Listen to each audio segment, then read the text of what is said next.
Hello, this is Storybooks channel. New videos are posted every day. Subscribe and click the bell. I don't understand what the problem is. If I am 43 years old and I have never been married, and I have no children, for some reason, my relatives don't like this situation at all. Their only desire in this life is to help me start a family. But how can they not realize that help is needed only when they ask for it? I have never regretted being single for a second. Not having children is such a gift from God. In fact, it's entirely my fault. I've always been careful. Protection above all else.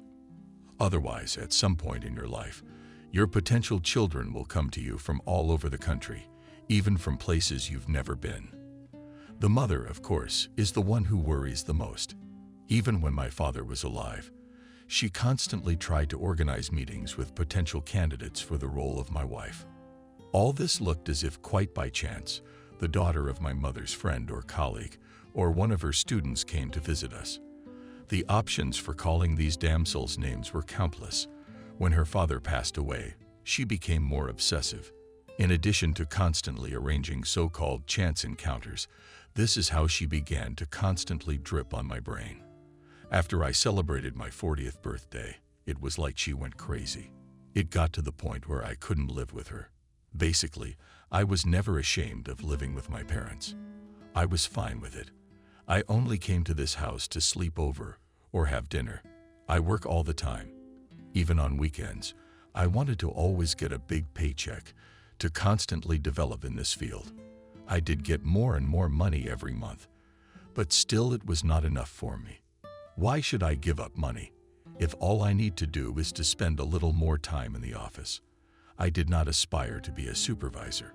Unlike a supervisor, my earnings depended only on myself, and he had a fixed salary periodically. My salary was more than his by a factor of 1.5 to 2 times. So, what's wrong with an ordinary working man?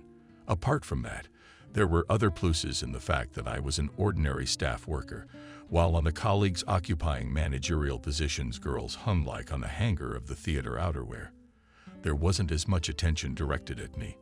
I was fine with that. I was not at all turned on by the fact that the girls saw me as a huge wallet. I like to choose a girl myself and pursue her. I don't know how to woo. I used all the conventional ways. Of course, all these years I really tried to find my soulmate. But my longest relationships have lasted no more than 5 months. The last relationship sucked all the energy out of me. I was exhausted both physically and mentally. Her name was Kathy. She was 20 years younger than me. I thought it was kind of cool at first. She had an energy inside her that spread to those around her. For some reason, at the bar, she had her eye on me. I tried my best to ignore her. I didn't want to get involved with underage girls. But then she managed to get me talking. Kathy turned out to be a nice person to talk to, and the time flew by. That's how we talked. And in the morning, I woke up in my bed with this girl lying on my chest. Her beautiful, long, curly, red hair was lying on the pillow, and part of it covered her bare breasts.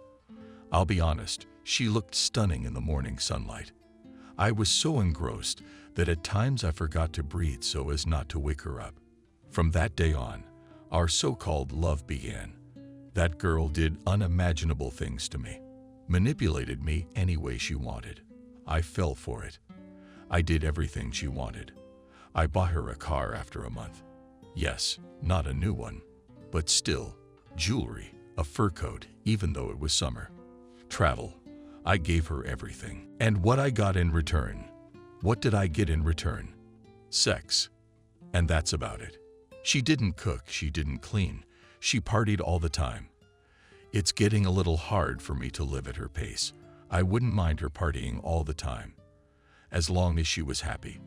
But every time she didn't get enough. I didn't understand what I needed to do to make her calm down, settle down. I even asked her, but she only put forward conditions under which she was willing to bring peace to my world. But she never kept her promises. Every time she returned home, all intoxicated and intoxicated. Sometimes I thought it wasn't just the alcohol. But personally, I did not force her for this action, and did not find anything suspicious at home. It was over in a flash. Somehow I wanted to please her, to arrange a romantic evening. So I did not, as usual, delayed at work. I went home right after the end of the day. On the way, I stopped by the store to buy a bunch of flowers. I knew she was home because just before I got there, she had called me and complained that her friends had canceled a meeting, and she didn't know what to do that evening. I got home, walked into the hallway, and immediately ran through the apartment without noticing anything around the dining room was gone. Her in the living room went to the bedroom too. Well, you guessed what I saw there. As in the most bearded anecdotes, my beautiful, young, red-haired beauty was swallowed by some young man with milk on his lips. Not absolutely. Oh yeah. For all that, they were both naked and I stayed to watch it. They didn't notice me until about 7 minutes later. That's when I turned around and went into the living room. A couple minutes later, they both ran out of the bedroom. The guy headed straight for the exit, and Kathy headed for me. Why are you looking at me like it's my fault? I mean, it's not a big deal. David, I agree that it's an unpleasant situation, but let's be honest, it's entirely your fault. What are you out of your mind? How am I so guilty that you decided to ride another man? David, well, that's a lot of heat. It's very simple. You're a grown man and you should know where your behavior is leading. You chose me, knowing I'm half your age. You get caught up in work all the time, and I have certain needs. Henceforth, so that this doesn't happen again, pay more attention to me. Kathy, do you even see what you're saying? I'm always stuck at work because your appetites are growing by the day. And please tell me, when have I ever dared to deny myself your carnal needs? Well, it's never happened. I'm sure you deny me. Are you trying to make me complex? It's just that sometimes I have wild urges that need to be curbed, but you're not around. So sometimes I have to look for other options. I have to look. So it wasn't the only time, and you're so calm about it. No, it wasn't. Are you not hearing me at all? Well, reevaluate your life, and then we'll be fine. To say I was shocked is like saying nothing. I've never encountered such insolence. I'll be honest, I believed for a split second that I really was at fault for what had happened. I had to pull myself together, so I slapped my cheeks a couple times, and that helped. And then I got up, went into the hallway, grabbed Kathy's bag, then headed into the kitchen. The girl was drinking tea and looking out the window. I walked over to her, picked her up in my arms. Kathy thought I had admitted guilt and had come to make up. However, that was not the case. I went to the hallway and opened the front door. Kathy began to suspect something, so she started to pull away. But my grip was ironclad. I set her barefoot on the cold tile. Paul threw the bag on the floor and closed the door. Kathy still tried to bang on the door for a while and screamed all over the floor, but as soon as I threatened her with the police, she left. The girl was not happy that all her things were left at home, but I didn't care what she was wearing. Let her be happy that I left the car to her and go to the damn grandmother. After a while, I learned from acquaintances that Kathy knew from the beginning how much money I was making. That's why he was grooming me so much at the bar during our first meeting. At that moment, everything fell into place, and I was a fool to fall for her. It was probably just passion, though. If I had really fallen for her, I wouldn't have gotten rid of her so easily. Anyway, from that moment on, I wasn't interested in relationships anymore.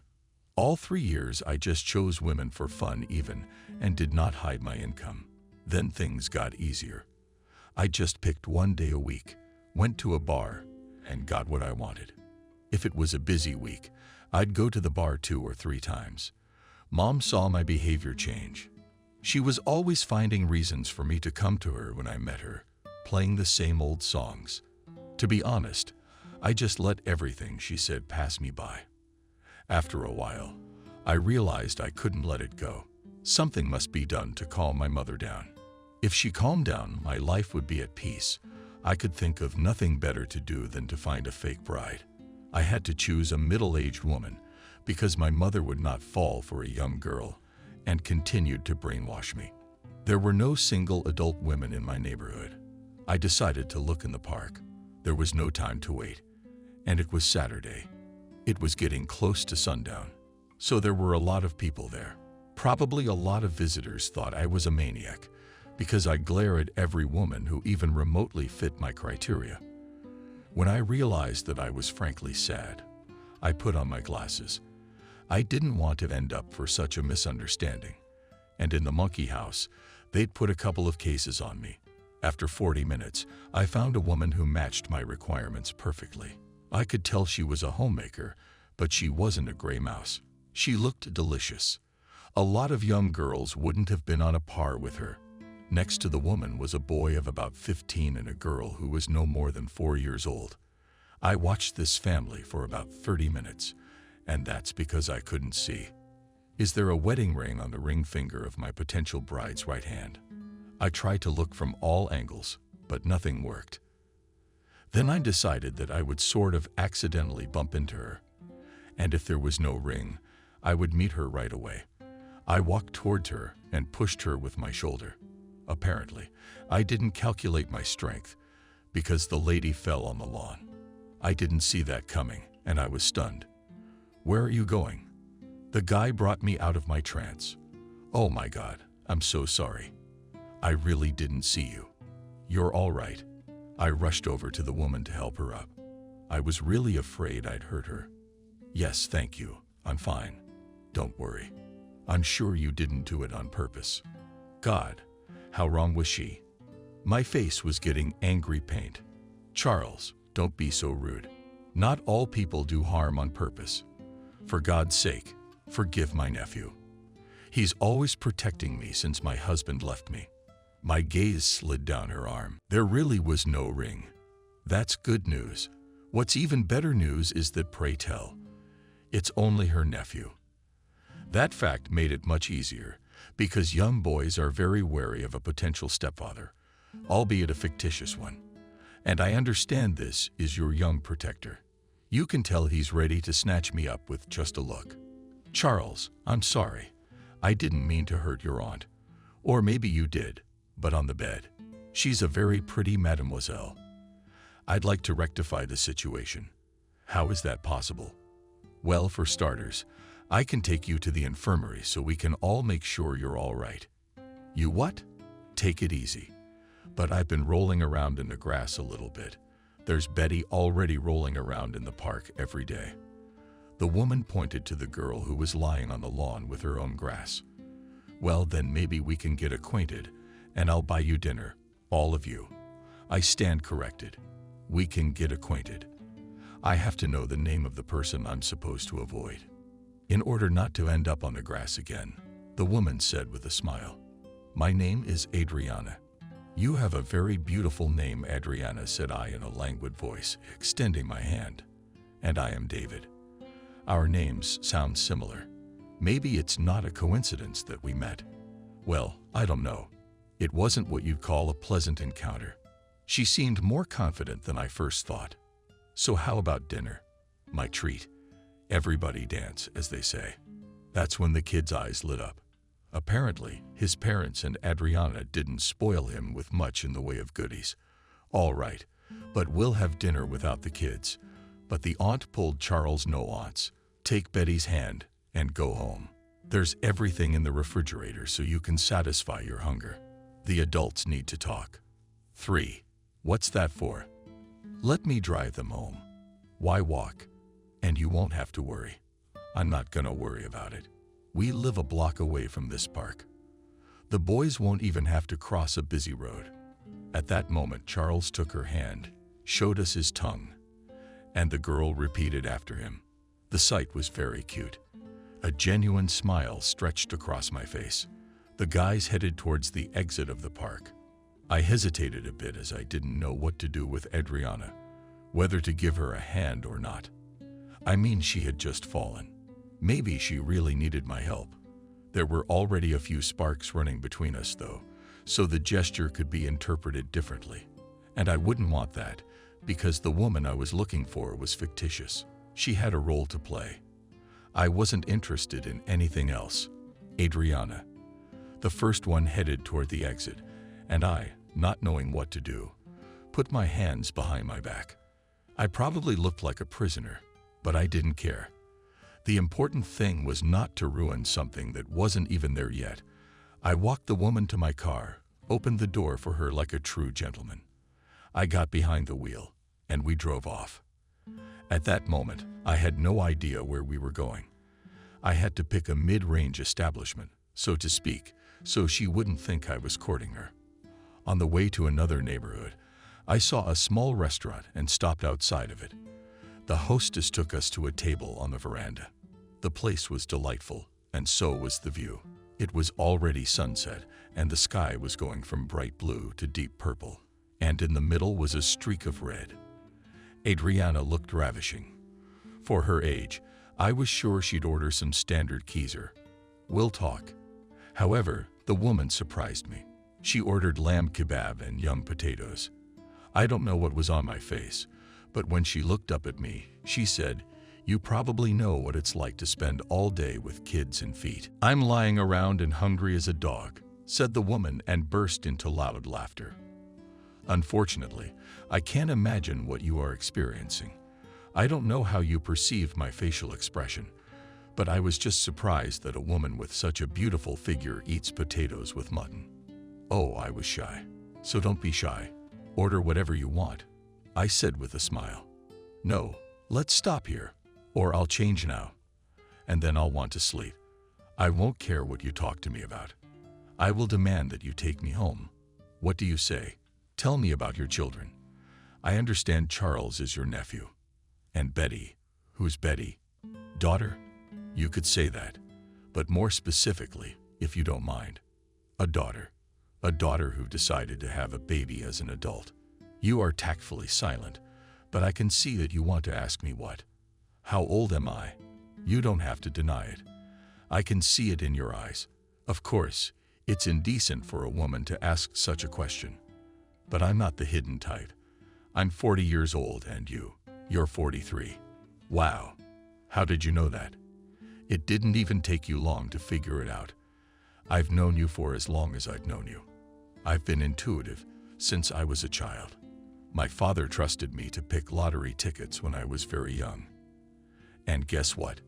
We hit the jackpot. So keep in mind, I can be very useful to you. Adriana had a wide smile on her face, which mesmerized my gaze. Shall we switch to you? I suggested, for I was tired of this officiousness. Let's do it. I began to ask Adriana about her life. I needed to find the perfect woman for the role of a bride, albeit a fictitious one. My mother was a smart, wise woman. She was determined to every little detail. So everything had to be perfect, impossible to tamper with. It turned out that Adriana owned one of the drugstore chains in our town. That was a good thing. The woman had everything she needed, which meant she had no claim on my money. Adriana would have wanted to step away from her business a long time ago and turn the chain of pharmacies over to someone else, but she couldn't trust anyone.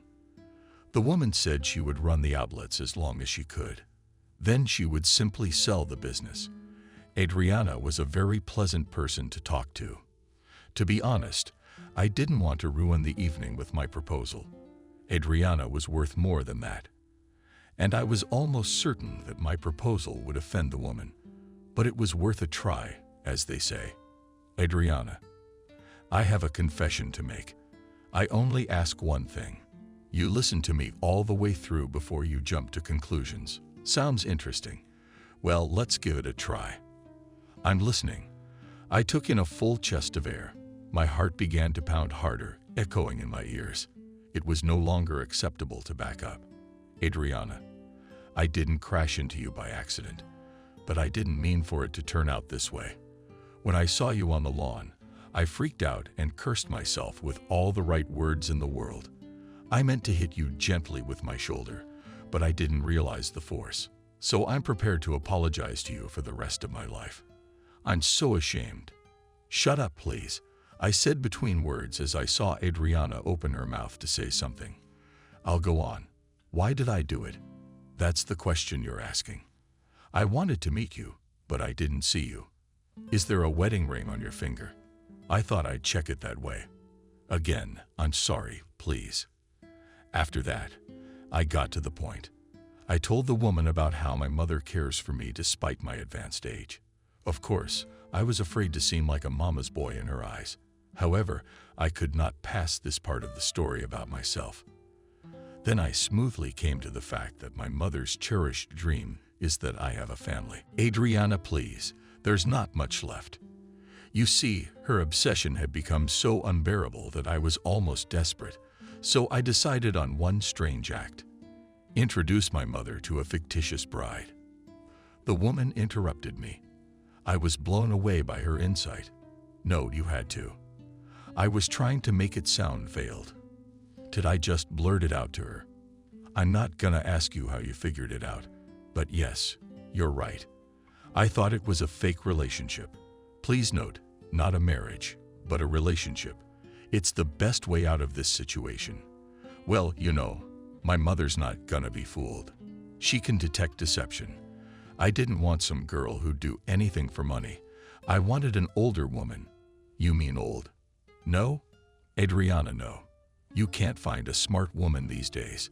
That's why I looked and looked, and I chose you. Jesus, you've been following me around in a frightened tone of voice, she said. Not just today. I've been watching you for half an hour. Anyway, I've decided you'd be perfect for the role. I'm willing to offer you anything. Please help me. Sounds very strange, to be honest, but I've always been very adventurous. So I guess I'll take it. But I have one condition.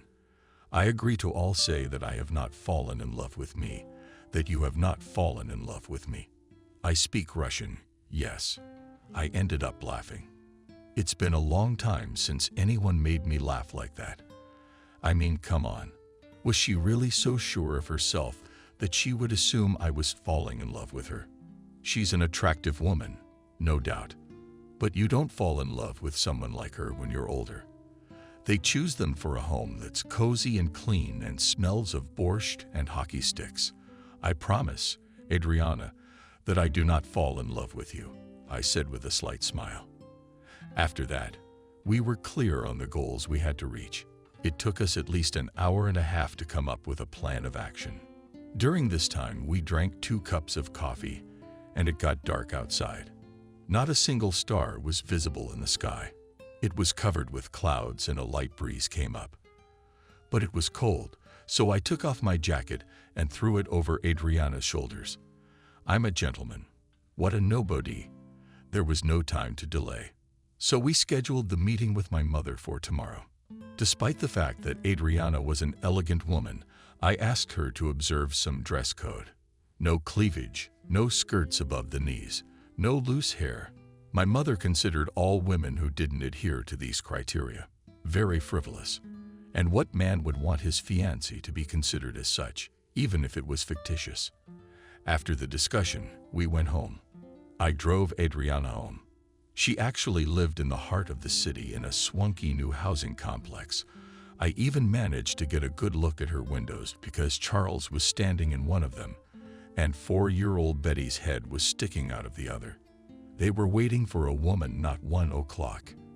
At this point, I even felt ashamed. It was because of me. They'd spent so much time alone. I hoped they weren't hungry. If they'd come to dinner with us then, I probably wouldn't have told Adriana everything. And the kids don't need to hear that. Adriana left, and I headed home. That night must have been endless. I couldn't sleep. I couldn't get the thought out of my head that our plan was going to fail.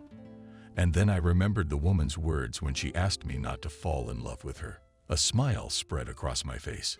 It felt so warm. But I didn't understand why this was happening, and shook my head sharply, as if to empty it. I must have fallen asleep in the morning. So when the alarm clock rang, I didn't even realize where I was. Like a robot, I got up, washed my face, and went to work. I stopped at a coffee shop on the way and got a double espresso. I needed a dose of pep. I took 3 sips. I was going to repeat the purchase, but I thought the effect would come a little later. And I was right. For the first hour at work, I just sat there staring at the wall. How could I write program code if I forgot even my name from excitement? Not to mention the name of my so-called fiancé. When the vigor began to appear in me, I immediately got to work. The cat was pissing himself. My fingers couldn't keep up with my thoughts. I was sure that at the end of the working day I would discover mistakes. But I was wrong. The program worked the first time. It helped to cheer me up even more. I urgently needed to come to my senses because the meeting with my mother was getting closer. Right after the end of the workday, I went home, showered, shaved, and styled my hair. Everything has to be a high level. Otherwise, my mother wouldn't believe the scam. After I realized I looked amazing, I went to pick up Adriana. As I drove up, I noticed she was already waiting for me at the entrance. She looked amazing. She was wearing a classic black background dress that developed easily in the wind, a 3/4 arm on her feet, classic boat shoes, and in her hands a wisp of delicate purple that matched her belt perfectly. This woman certainly had taste.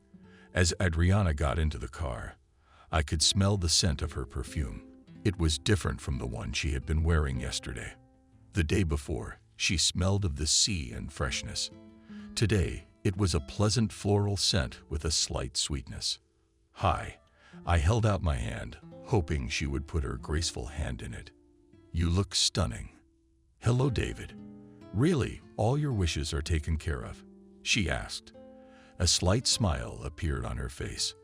I was staring so hard that I didn't even realize we were already holding hands. "You're more than ready. Let's go."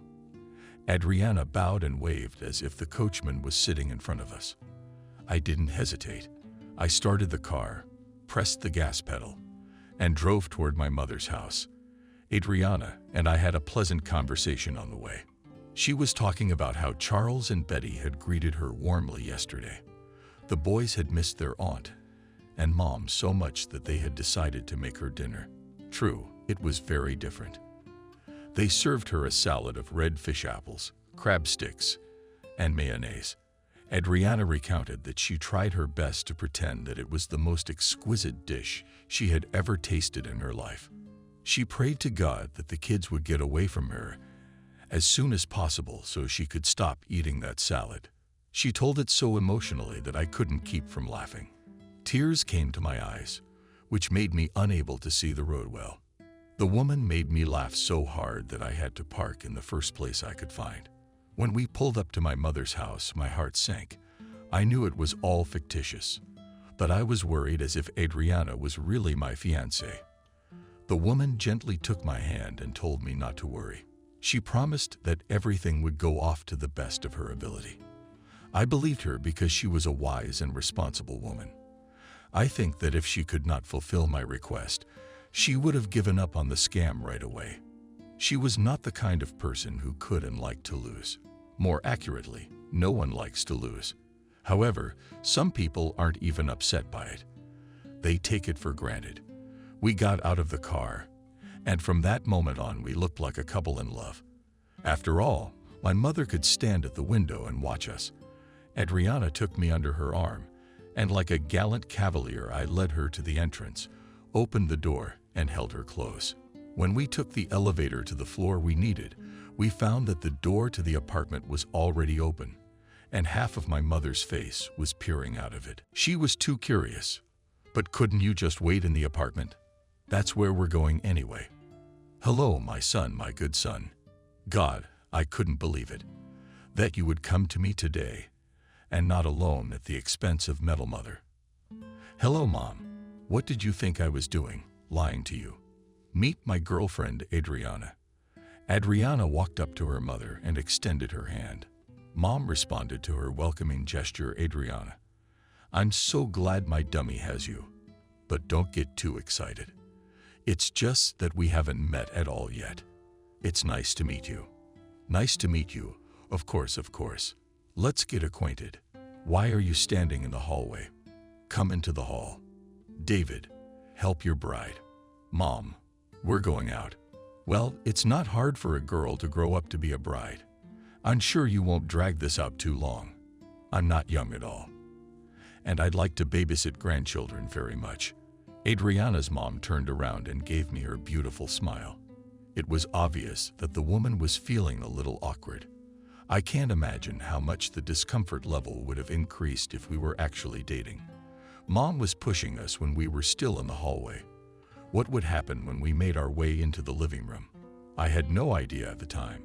A sumptuous table was set in the hall. The food was as good as a restaurant's in appearance. Even for a second, I thought that my mom had hired a chef to prepare all these delicious dishes.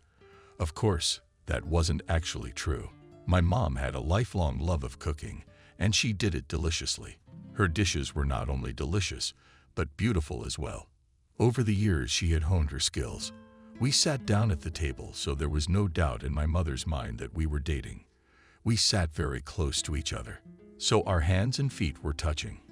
At this point, I noticed that my body was responding to this kind of contact. I had to remember the not-so-great moments of my life, so as not to embarrass myself. But I thought Adriana had noticed something, because she looked at me with a sly look and a smile that said, "Yeah, so maybe we'll have a real relationship, I can see that." It made me very uncomfortable. "Adriana, well, tell me what you do in life." The woman happily began to tell me about herself.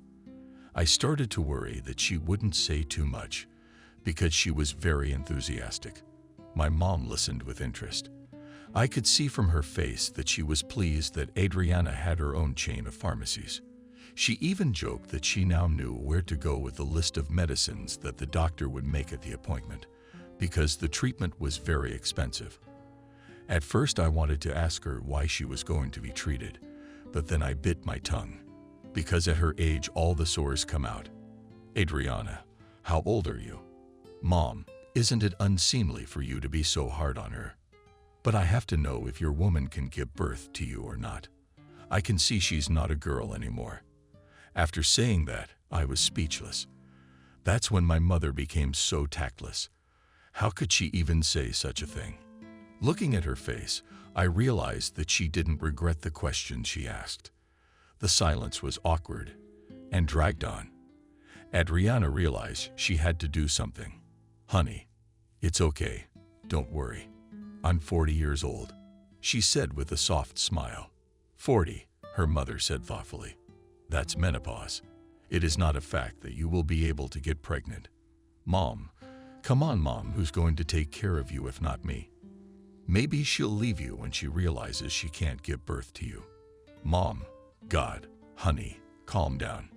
You know that in today's world, medicine doesn't stand still.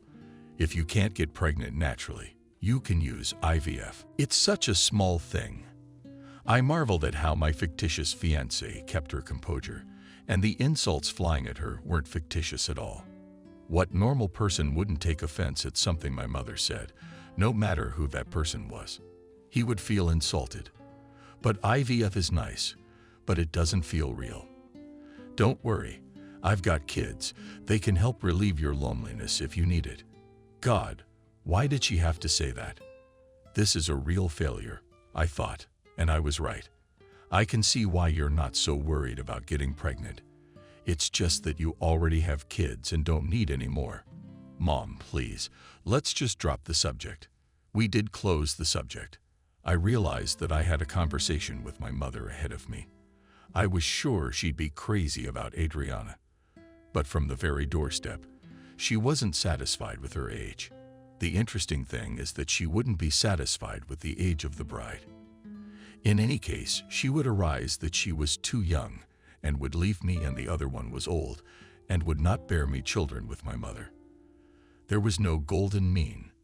The rest of the time we talked about distracted topics. Mom was already unwilling to continue the event, and Adriana masterfully built herself a fool who supposedly does not understand anything. That's commendable. After all, one should treat one's mother-in-law with leniency, even if it is a fictitious one. I'm sure that this behavior of my companion, Mom, was even angrier.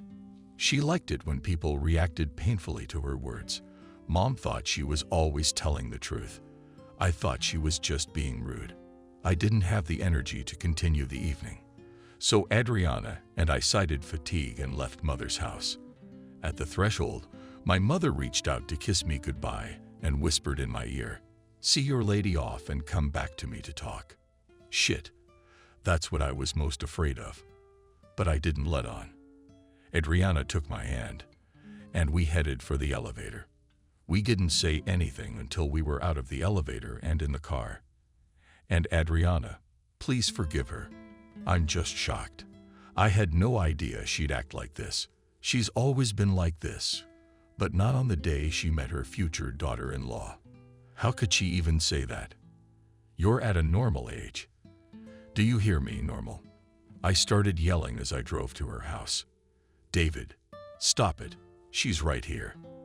As a mother, I wouldn't be happy with your choices either. You're a young man. You need children. And a woman like me would not be able to give birth to you, or I'd be afraid to. At that age, there can be complications not only for the baby, but for the mother as well. Stop talking nonsense. I was losing my temper. By then I was pulling into Adriana's driveway. I said, "You're a normal age.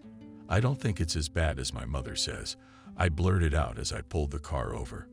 Prove that you don't think so." With a charming smile, said Adriana.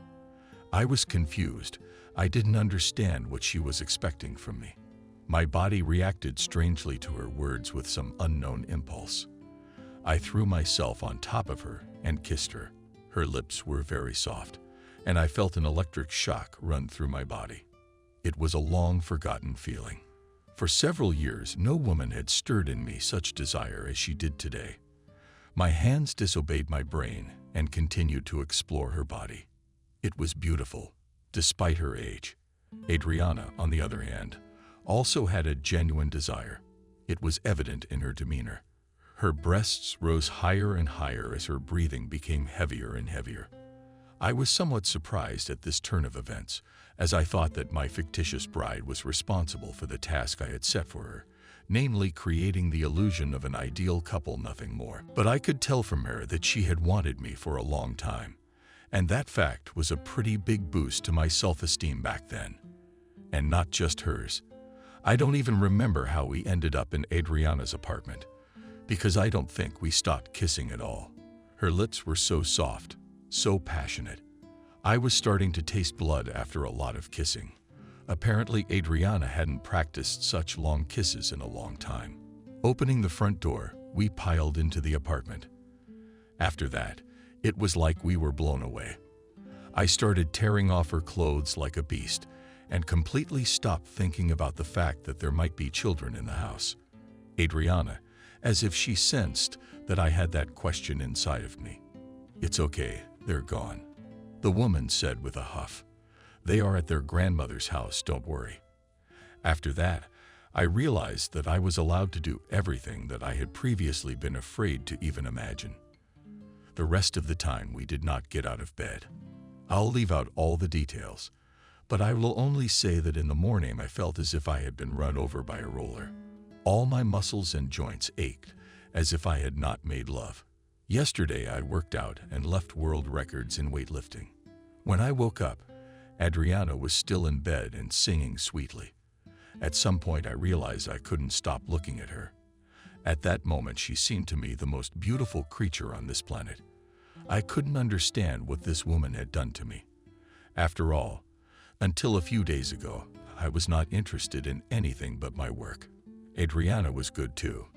It turns out she had deceived me. I mean, we agreed beforehand that our relationship would be a sham, and today I'm in bed with her after a hot night I'll probably never forget. I wonder how Adriana will feel when she wakes up. Maybe she'll be ashamed, or maybe she'll want a sequel. Maybe after this, she'll think I'll marry her. What if I do marry her? I don't reject that possibility at all. I had once thought that this woman would only help me to put my mother's guard down. I didn't think she'd make me go crazy.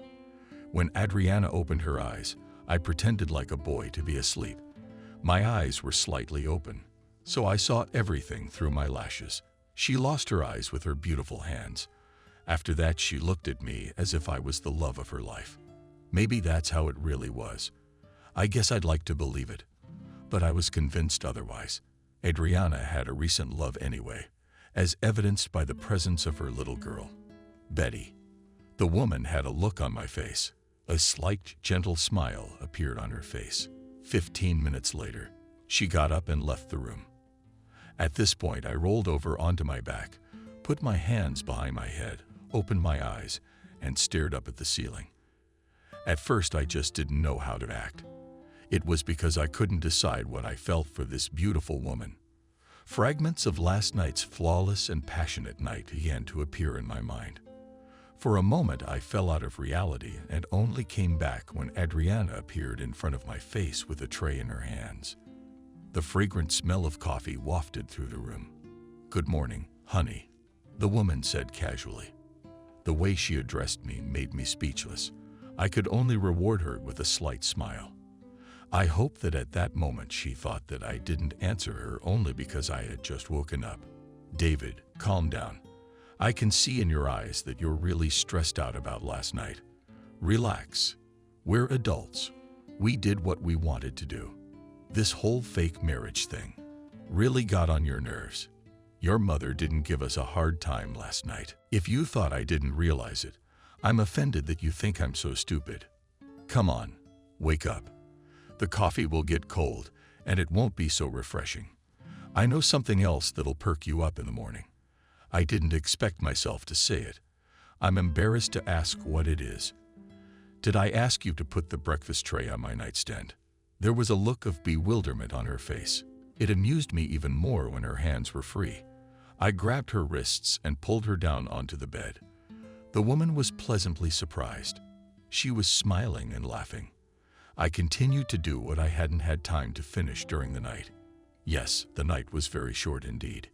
If it were up to me, I wouldn't have gotten out of bed for 3 days. Maybe she's expressing something in another way. There's no way I can explain the irresistible attraction. My lips explored every inch of her body. I wanted her to feel how hot they were. Her body responded to every kiss I gave her. Goosebumps covered her skin. Her legs, her arms trembled slightly. I don't think I'd ever turned on a woman this hard before yesterday. Yes, it was beautiful. That's how our morning went. Of course, by the time we were done making love, the coffee was already icy, figuratively speaking. To be honest, I didn't care for it at all. I began to catch myself thinking that I felt more than comfortable in the company of this beautiful woman. It was obvious that she had absolutely no regrets. I wondered if she had any feelings for me. Why does she always act like nothing happened? Or is that how it's supposed to be? It's not how it's supposed to be. And there were thoughts going through my head all the time. Sometimes I felt like I was mumbling to myself. Maybe I was, because after a few minutes of silence, Adriana said, "I told you not to fall in love with me." After saying that, I'm seething. Indeed, she did say that. How could she have known it would end up like this? Why are you looking at me like that? David, when you pushed me in the park, I could see from your face that you liked me. I didn't take your request seriously at first. I thought you were just looking for an excuse to meet me. But after just an hour, I realized you weren't lying. You really wanted to give your mother a show like this. I'm sure it didn't look the same in your head. And you may be surprised now, but in my head, it ended up exactly the way it did. Do you really want to talk about the fact that it was written all over my face that in just a few days you and I would be lying in the same bed together? No, not that literally. I could tell by the look on your face that you didn't mind waking up in bed with me. God, why do you look so scared? Do I look like a witch to you? Relax, I'm not a witch, just very perceptive women. At that moment, I was really in shock. My state of mind was not due to being shrewd, but because she was indeed right. After all, it was then that I chose Adriana from the crowd, not because she looked like a hostess, but because she was unrealistically attractive against the rest. Agree that when you choose your bride, even an efficient one, you would still want her to be beautiful and attractive. That's why I made a mistake. Instead of Adriana, I should have stopped my eyes on some gray, unremarkable mouse. And to make Mom happy, This mouse had to be younger than me, but not by much. Although I don't know what would have to happen for my mom to be happy with my choice.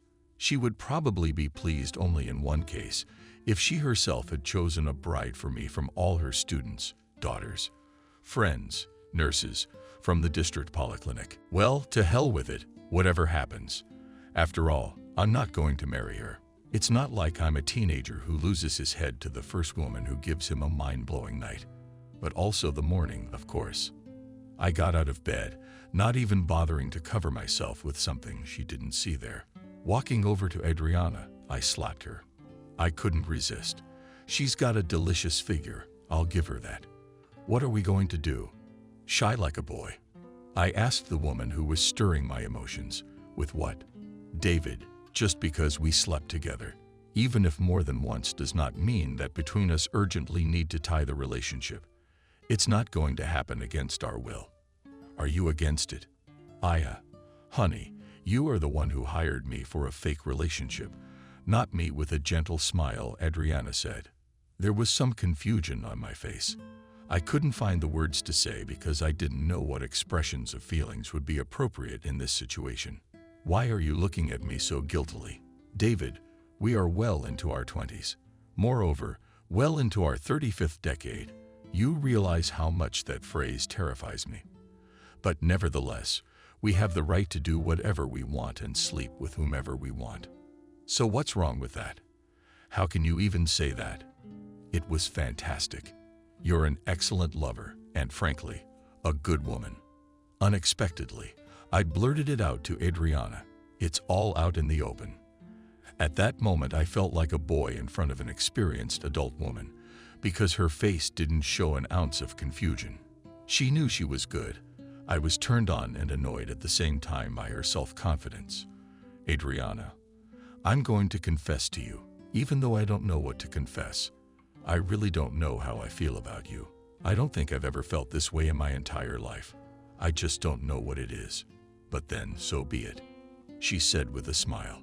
What life will lead to, that we will be happy. But I'll keep my promise anyway. Your mother will be fooled. Even if we don't have a real relationship, it's already a matter of principle for me. She's so old. And your son didn't think so at all this night, Adriana said. I rolled in laughter. I realized that if it was not love, it was obvious adoration. Perhaps this was the beginning of a new chapter in my life. I never thought that in my old age I would sincerely give flowers and gifts to someone. Adriana and I met 2 or 3 times a week. I didn't want it to be just sex. I knew I wanted something more. I took her out on dates to the best restaurants in town, to last-minute movies, to the theater. I wanted our relationship to be romantic. I knew that sooner or later the candy bouquet period would end, so I wanted it to bring as many positive experiences as possible. Everything was pretty good, but just one thought kept me on my toes. I didn't understand how Adriana felt about me. She was acting dignified, and I would even say reserved. She had never been known for her warmth. In words, in behavior, only when we were in the bedroom. She was ready for me like an affectionate cat. Nightly flings allowed me to let all my emotions out: love, passion, jealousy, anger, and resentment at her coldness. Yes, I did fall in love with her. It took me about 3 weeks to realize it. The realization came the day I woke up in the morning in my apartment, turned on my other side, hoping to hug Adriana. But the other half of the bed was empty. I hoped she had woken up earlier and was now in the kitchen making coffee. I couldn't smell the coffee aroma, however. After going through all the rooms, I realized she wasn't in the apartment. I picked up my phone and found a message on it. Sorry, urgent business. She left. Didn't even have a family yet. I'll see you next week. In that moment, somewhere in my chest, it felt like I had a red-hot spear stabbed into my heart. Why was her message so aloof? Why was she so distant from me? Do I not arouse in her an ounce of tender feeling? I was ready to tear the whole place apart. I realized that I wanted her around me all the time. Not a couple days a week, but 24/7. Why has no other woman in my life ever evoked such feelings in me? Why does she accept my advances? She sleeps with me, but she's not affectionate. I had 1,000 questions, but I guess I was never going to get answers. All this time, we no longer went to visit my mother. In fact, I could have brought any girl to her in whom she would have immediately found 1,000 flaws. After that conversation, my mother told me that she no longer wanted us at her place, and she also disapproved of my choice. Even if we get married, my mother will not come to the celebration, so as not to once again be upset about how old my spouse is. Can you imagine this from my mother, who has been hoping for years for some woman to take me in? And here she was with one of the best options, and still she's not happy. Women, they're nothing but trouble. That's true. Until I had Adriana in my life, the only trouble was with my mother. But now there's 2 of them, and I've lost all sense of ground. I just stopped having confidence in the future. I decided that I would no longer call or write Adriana myself. I'll admit it was unrealistic hard. I wanted to ask the neighbors to tie my hands behind my back, but then I decided it wouldn't help. If I wanted to, I would have typed a message to her, but I held on with all my might to get her out of my head for a moment. I started to drink a little too much alcohol just to relax and stop catching the train of thought that was keeping me from resting. 3 days later, a text came to my phone late at night. I was already asleep, but decided to read it as usually no one texted me this late. It was a message from her telling me to stand under the door, and I jumped up like scalded. I didn't immediately realize she was standing outside my apartment. I was trying to get my room in order, grabbing a bunch of stuff and throwing it into my closet. I'm sure she heard all of that. I could directly feel her standing outside the door, smiling. 5 minutes later, at least I didn't think it had been more than that, and I flew up to the front doors, barred by my hair sticking out. Opening the door, I saw Adriana. She was marvelously beautiful. In her hands, she held a bottle of semi-sweet red wine. "Did you clean up?" Adriana asked, smiling. "I didn't. I was just sleeping. I didn't immediately realize you were standing outside my apartment. I started making excuses like a kid. Yeah, who was running around your apartment at breakneck speed and banging on the closet doors? Adriana, why would it make you feel better if I told you I did a little scatterbrain? Of course it would make me feel better, but your little bit, that's a lie. A little is no more than 5 minutes. I've been standing here for 20. You have. Oh God, I'm sorry. But why are you standing on the doorstep? Come on in. If you had invited me in sooner, we wouldn't have had to work things out in the common hallway," Adriana said. I sensed she was annoyed. I wanted to beg her forgiveness, but I didn't. I still had some pride left in me. Why should I apologize? If we'd made an appointment beforehand, everything would have been top-notch. She knew that, but now she just showed up unannounced, and I was beginning to wonder why. Maybe you were here with your mistress. Is that it? She was getting jealous. Confidence started to spread. Confidence began to spread throughout her body. Or maybe you were a beer drinker or something. I asked the woman. A smug smile began to appear on my face. I'm jealous. Who do you take me for? What am I? 15 years old? I was just asking. I just wanted to tell you that if you're ever with a girl and I show up uninvited, just don't open the door. Text me. I'll understand. You're entitled to have fun whenever and with whomever you want. She was clearly unhappy that I caught her being jealous, but I understood. Finally, after all this time, she was mine. I wanted to keep playing this game, but I was afraid I'd overdo it. She'd get angry and leave. That's not what I wanted. I demanded her constant presence around me. Walking over to her, I gently brushed a strand of hair out of her face and tucked it behind her ear. My hand slowly descended from her head, Natalia. All the while she looked at me without running. At one point it seemed to me that what stood in front of me was not a grown woman, but a girl of about 18. She desired me. I could tell. Her shyness repulsed me a little. After all, I had never noticed this quality in the moments of our encounters. I couldn't hold back long and kissed her. God, how long had I waited for this?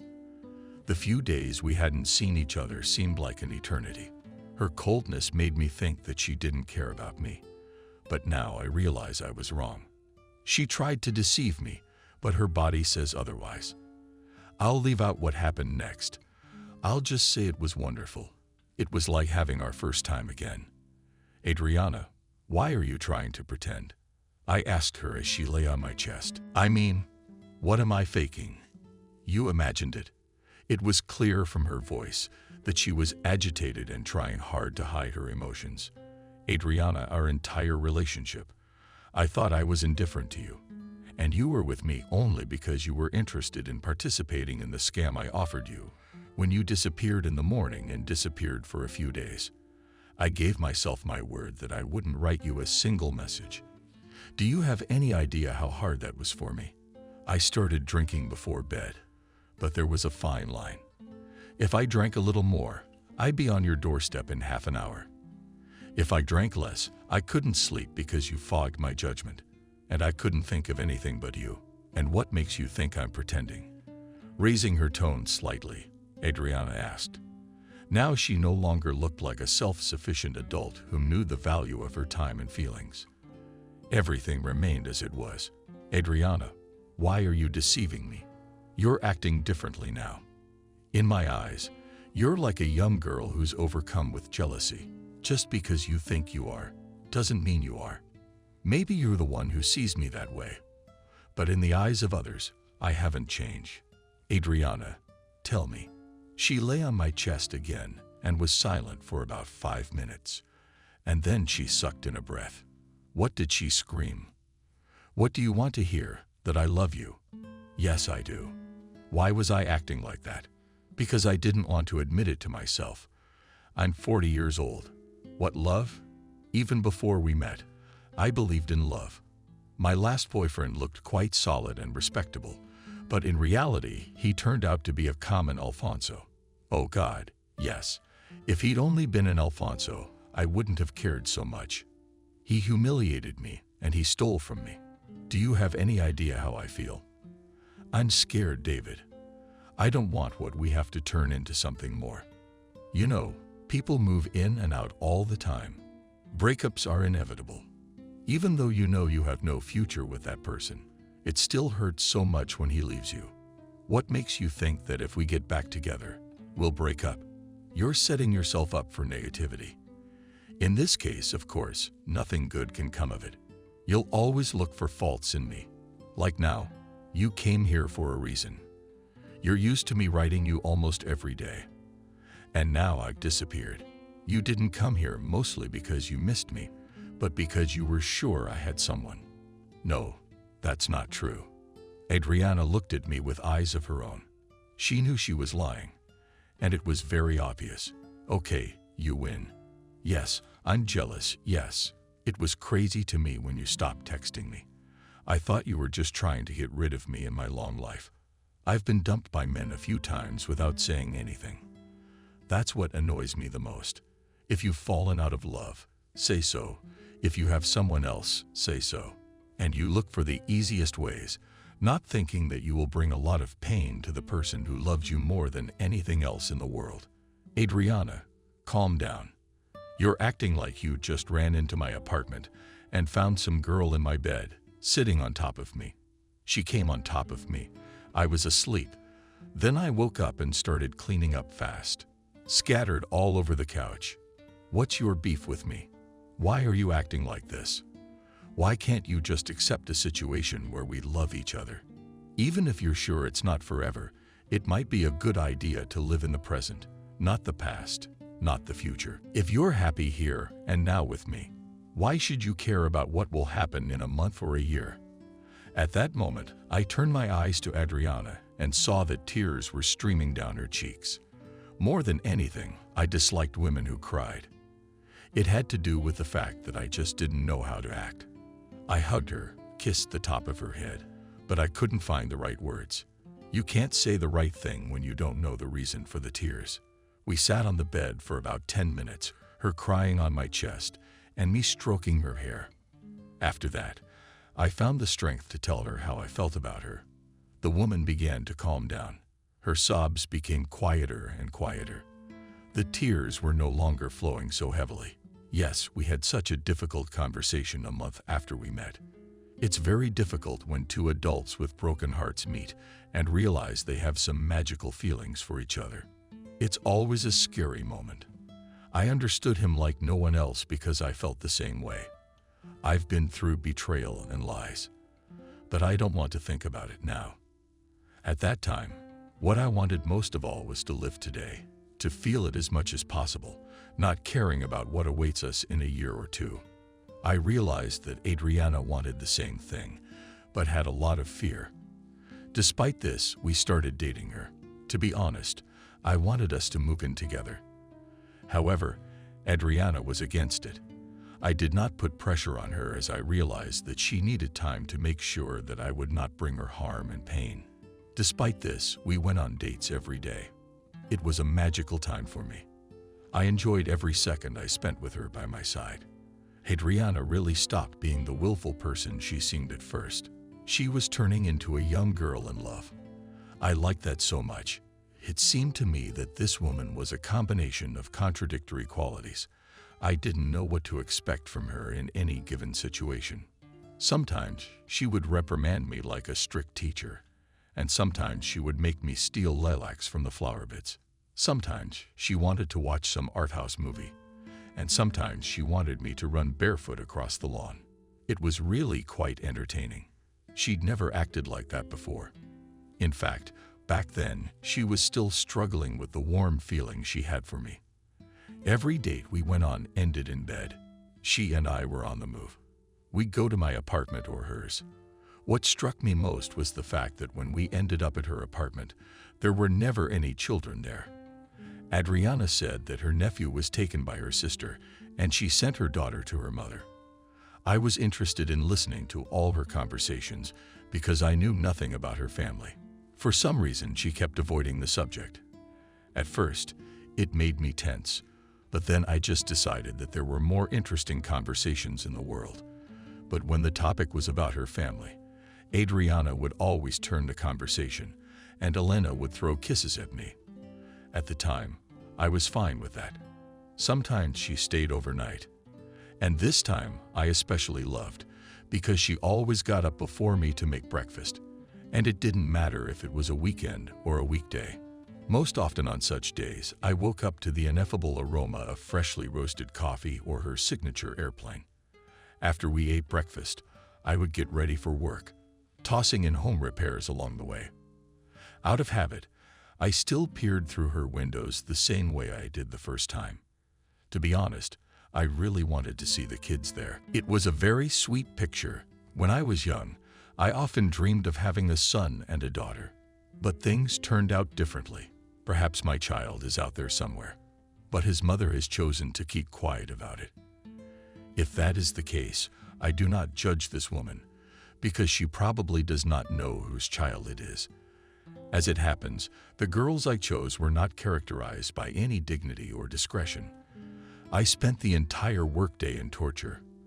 At some point, I was ready to take a vacation at my own expense to spend as much time as possible with my beloved. True, I was on my way to my boss to write a request, but halfway there I remembered that Adriana is not unemployed, nor can she carelessly take a vacation because she has the responsibility of her chain of pharmacies on her shoulders. I never thought that my lover would be a woman who has created such a cool business in our city. Most of all, I was surprised by the fact that she had a masterful understanding of all the drugs. She could explain what to take to get rid of any symptom, but she had no environmental or medical background. I think people like that are gifted. I asked her how she was able to gain so much useful knowledge in her business. The answer was simple. I'm just very inquisitive. Gosh, I am also very inquisitive. However, all my knowledge boils down to my profession only. I have never understood how people can simultaneously study in different faculties, have good grades, and yet not pay bribes. Apparently, Adriana was one of them. Most often after work, she and I would meet and go to some restaurant or cafe to have dinner. But what I loved the most were those moments when she invited me to her house and cooked food with her own hands. Would you know how great of a cook she is? I'm sure her dishes could be on par with some famous chefs, and everything seemed to be going well with us. But there was only one thing that bothered me the most. Somehow, since the day I met her, I'd never seen her daughter or her nephew again.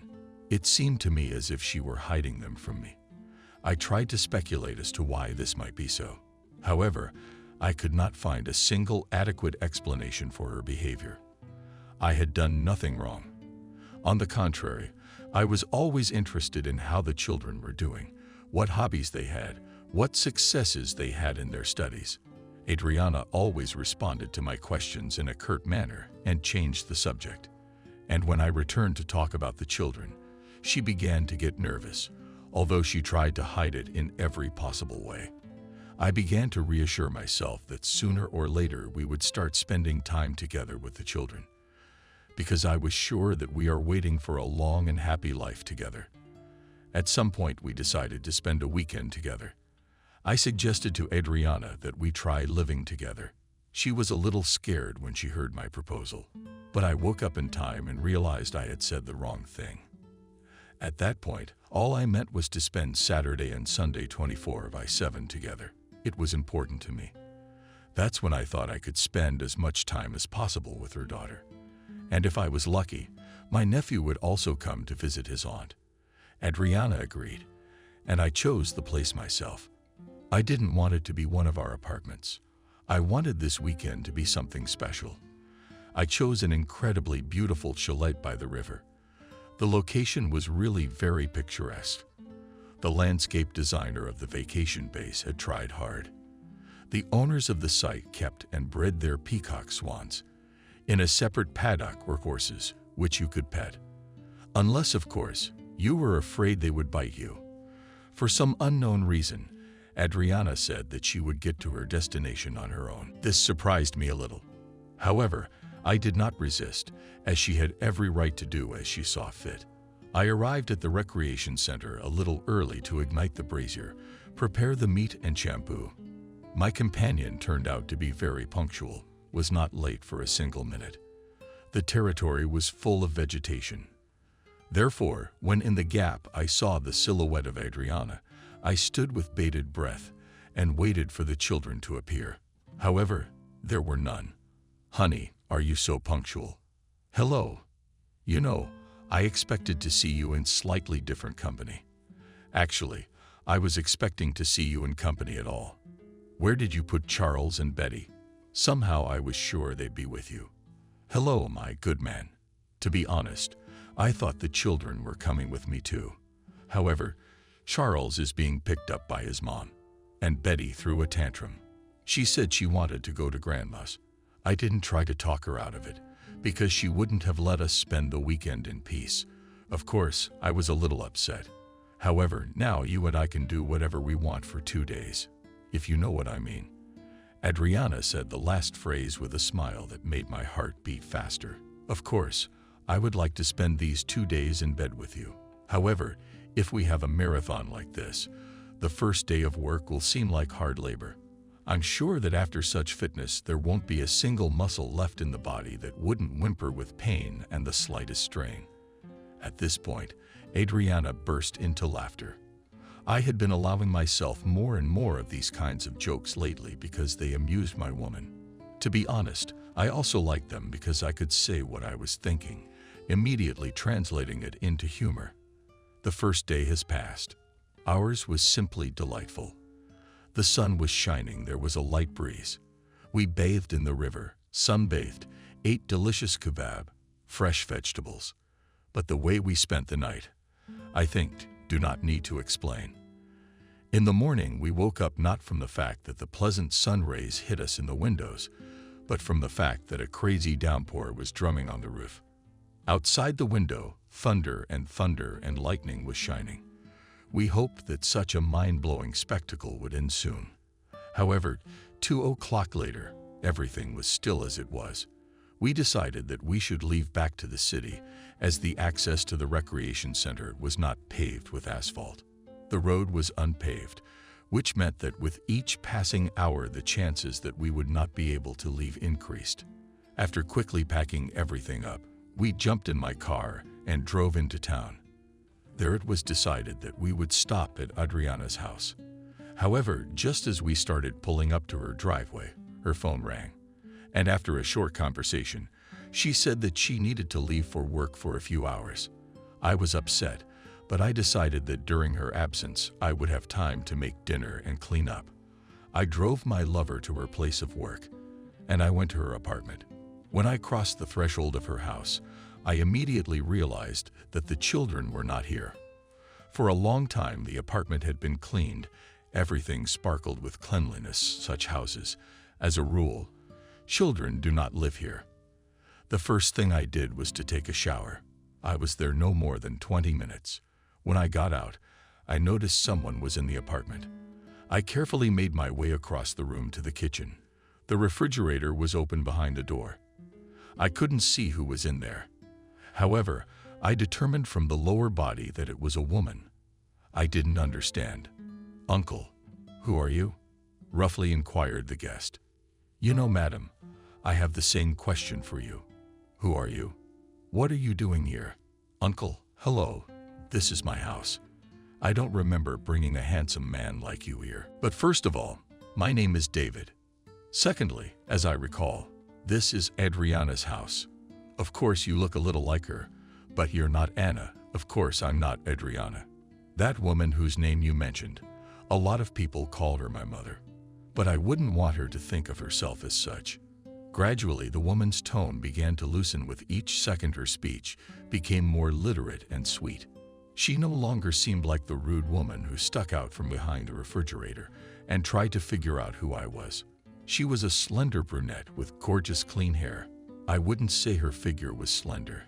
However, she was very appetizing. I caught myself thinking that I found this woman quite attractive. The fact that she called her mother threw me off. As far as I knew, my lover had only one daughter who had recently turned 4. The woman standing in front of me was at least 20. I could not believe that Adriana had kept from me the fact that she had another daughter. "So I didn't realize who you were. And when will my relative come home?" in a stern voice, the stranger asked. "Adriana and I are dating. She's been called into work for a few hours. I think she should be back by 3. Would you mind telling me your name so I'll at least know how to address you?" "Oh yeah, that's not very nice of me. My name is Kathy." "It's very nice to meet you, Kathy. I'm sorry to ask you this, but I'm really curious. Are you really Adriana's daughter?" "David, I see my mother has told me absolutely nothing about me." "Yes, that's so like her. For some reason, she always preferred to conceal my existence to her new acquaintances. Have you ever noticed that Adriana is a rather strange woman? You know, at one time I had a wild desire to show her to some psychiatrist or psychotherapist to assess her real adequacy. In part, I was a little relieved. I could finally get to know my favorite woman's family at least a little bit. Kathy seemed like a very pleasant, special person, despite the harsh language in her vocabulary. When I looked closer, I realized she looked a lot like her mother, practically a copy of her. The only thing missing was the loneliness on some parts of her body. Looking at her, I realized that Adriana had no shortage of admirers when she was young. "What are you doing here?" There was a shout. I turned around and saw my woman. Adriana's eyes were huge with surprise. One could guess that she didn't expect to see her daughter at home at all. "Mommy, hello. It's been a long time. How have I missed you?" Kathy clearly lacked acting talent, as her sarcastic grin made it clear that she was lying. "Stop putting on a show in my house. Why did you come here? Finish your business and get the hell out." "Adriana, why would you do that? I didn't realize you had a grown daughter who looks just like you. It's so beautiful. Let's all have tea together. If you want, I'll go and get Betty and everyone will be together." "David, have you met my daughter yet?" Kathy said with surprise. "Shut your mouth. Shut your fucking mouth. How dare you open it? Who the hell are you? Pack up and get out of here," shouted Adriana. Her scream was so exhausting that it made me feel scared for everyone around me. I thanked God that we didn't have the children with us right now. They wouldn't have been able to bear all that was going on right now. I tried to stay calm. However, one question did not want to leave my mind. What is this? Betty, Kathy's daughter. But then why was Adriana talking about it being her daughter? What the hell is going on here? I can't stand the sound of women screaming since I was young. I'm constantly at a loss, not knowing what to say. While Adriana was screaming at Kathy, I started sobbing. I didn't know who to comfort. I tried to insert my own nonsense, but Adriana just kept screaming. I tried to raise my voice so she could hear me, but all my efforts were in vain. This went on for about 10 minutes until Kathy left the apartment. She was in such a hurry that she didn't bother to educate herself. She picked up her sneakers and ran out. Adriana yelled after her, saying she didn't understand why God had given her such a disgusting daughter. For what sins? At first I rushed towards my beloved, but she pushed me away, shouting. Her claims were unfounded. Adriana claimed I let Kathy into the apartment, but that wasn't true. The girl must have had keys because she was inside. While I was showering, Adriana was angry, not ready to dialogue, and my mind was still reeling with thoughts that Betty was not her daughter. To get some answers, I rushed after Kathy. I realized I probably wouldn't find her because it had been so long. She could have gone anywhere. But I decided to try and catch up with her. Running out of the entrance, I stopped. I had to decide which way Kathy ran. I wasn't the lucky type, so I had no hope at all of catching up with her. If you ran to the right, you could get onto a busy road with public transportation. If you go left, you can go into a quiet, cozy park. Just then, it seemed to me that a park or a public garden would be the perfect place to calm Kathy down, as the girl looked very saddened. It was unlikely that in such a state she would head anywhere on public transportation. The choice was made. I ran to the square. In 5 minutes I was there. There were not many people, as the weather was not very good. It was raining from time to time, but in the distance I could see several female silhouettes sitting on benches. I decided that one of them must definitely be Kathy. So as not to startle anyone, I began to walk down the alley at a measured pace. I was right. Near the beginning of the park, Kathy was sitting on a bench, crying quietly. I stopped a few meters away from her because I was trying to find the right words in my head to help her calm down. But the problem was that I didn't realize what words would have that effect. After all, I didn't know what was going on between her and her mother. And if Adriana didn't say anything about what was going on, then Kathy had to tell me everything. If I decided that I was going to be part of this family, then they should have no secrets from me. Kathy, God, how long have I been looking for you? To be honest, I didn't think I could catch up with you. I inhaled. At that moment, Kathy raised her head. I saw her crying. Puffy face. Tush smeared across her cheeks. I could see in her eyes that she was surprised to see me here. David, what are you doing here? Were you looking for me on purpose? Why would you want to do that? Kathy bombarded me with questions. Her facial expression radiated disbelief. I would like our relationship to be normal because I have grown to love her mother. Kathy, please don't be hostile to me. Try to understand me. I love your mother, but I had no idea she had such a grown-up daughter. I thought Betty was her child. Your screaming knocked me out of reality. If I'm going to have any chance of getting on with my life, I need to find out the truth. Please, please help me figure it out. Tell me everything I need to know.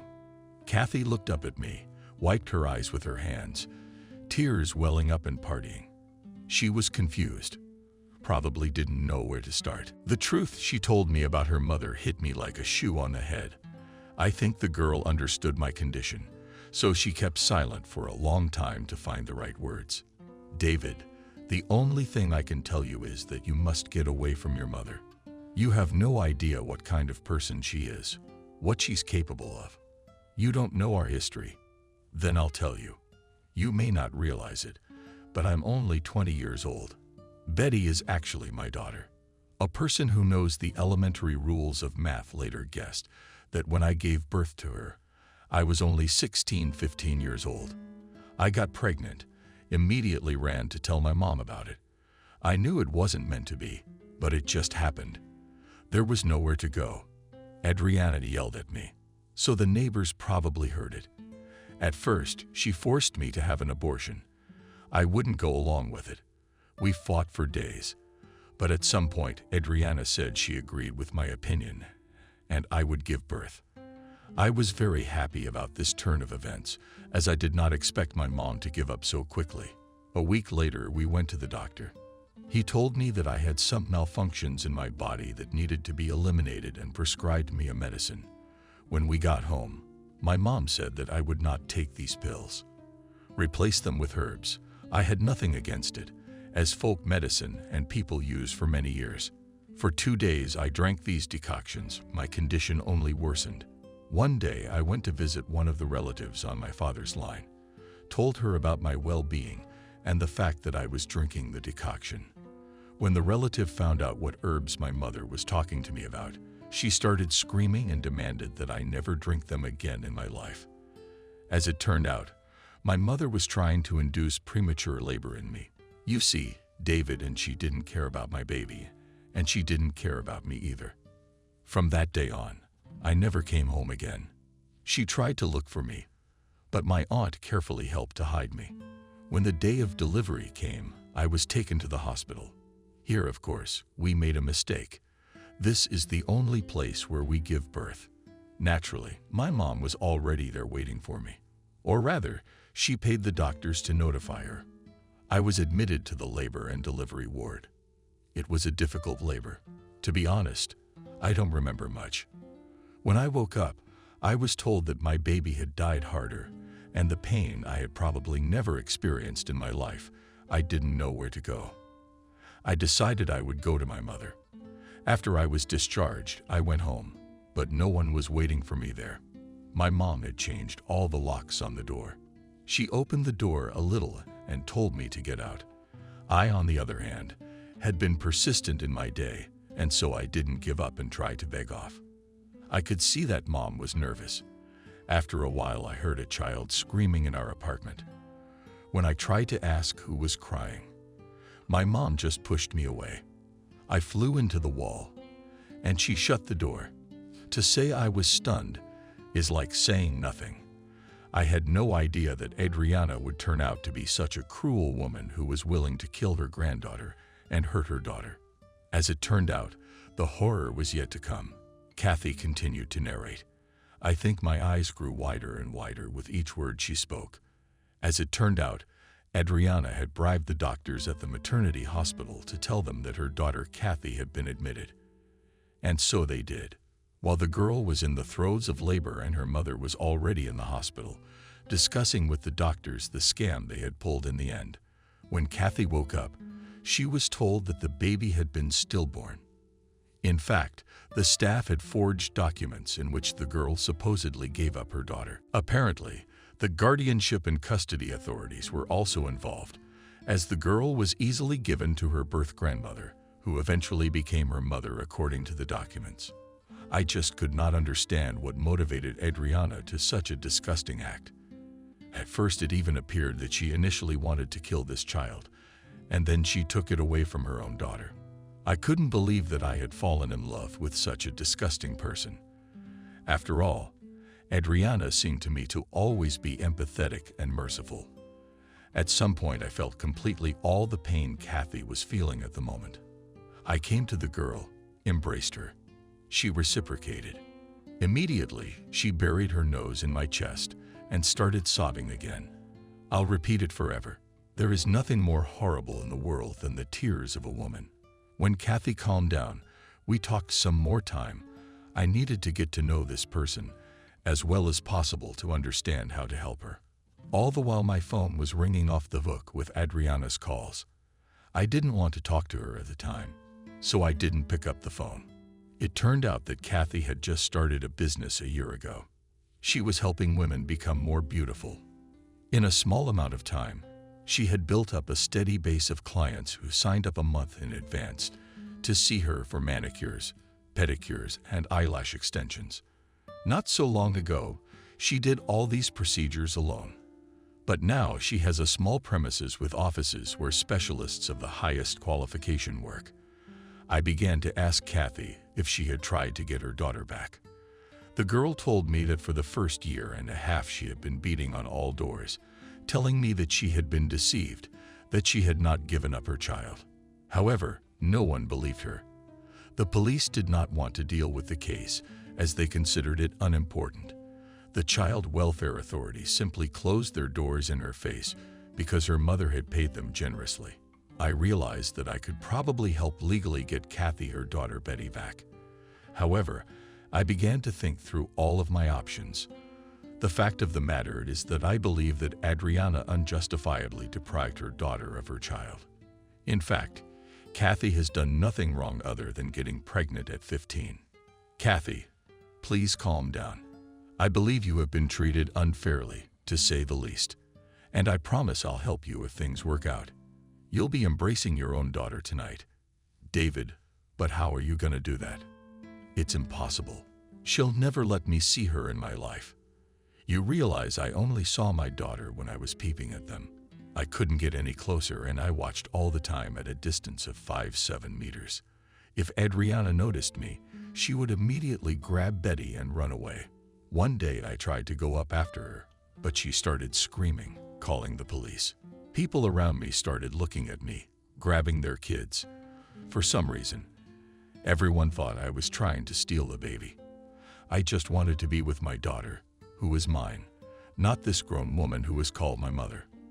At that moment, Adriana called again. Like last time, I had no intention of picking up the phone, however. I realized that this was the only opportunity to return the child to his real mother's. When I answered the phone, Adriana bombarded me with hundreds of questions. Mostly she wanted to know why I ran away.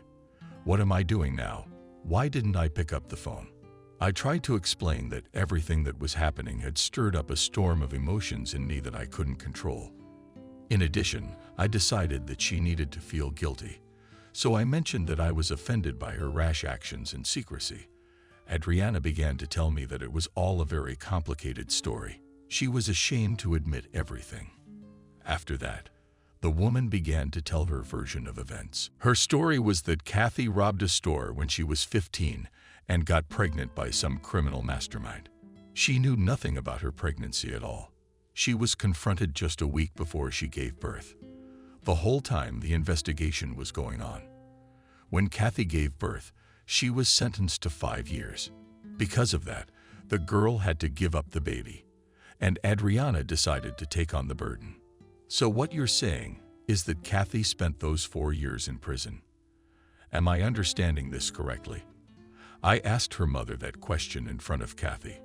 Yeah, that's nice. And that's just the way it was. In all those years, she never once thought of her daughter. How could I trust her? This little miracle.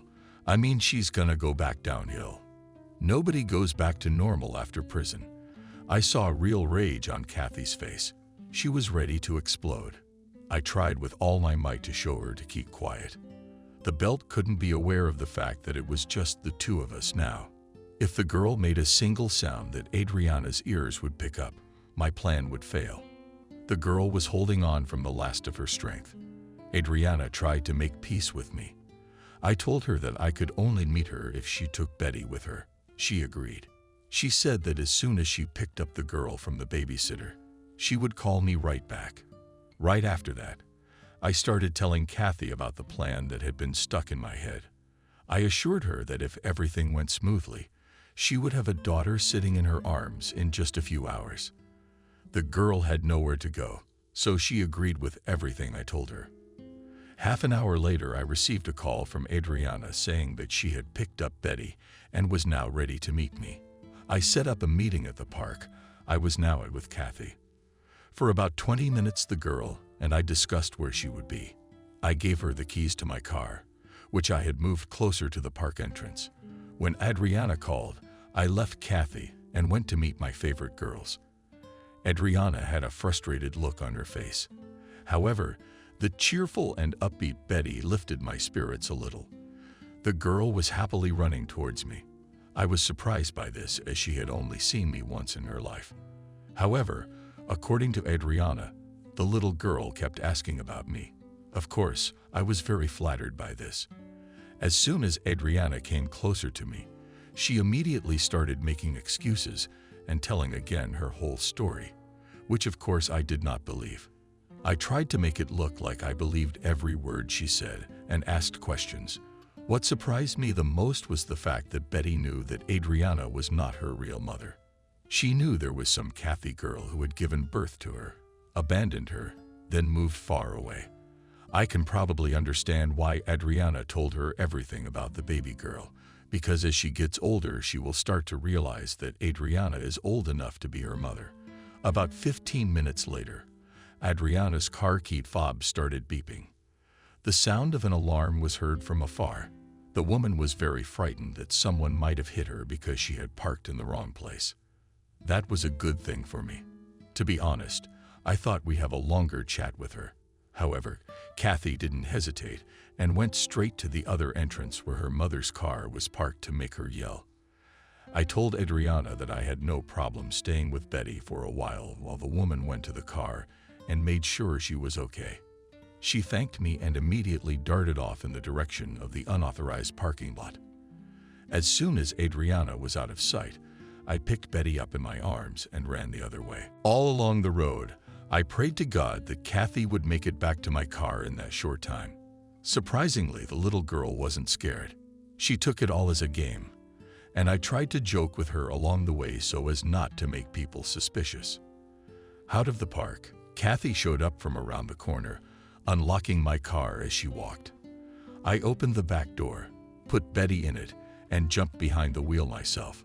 Kathy ran over and got in the back seat too and gave me the keys.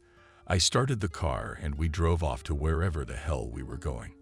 I didn't really know where we were going because now I'm a real criminal, but I'm only a criminal under the law.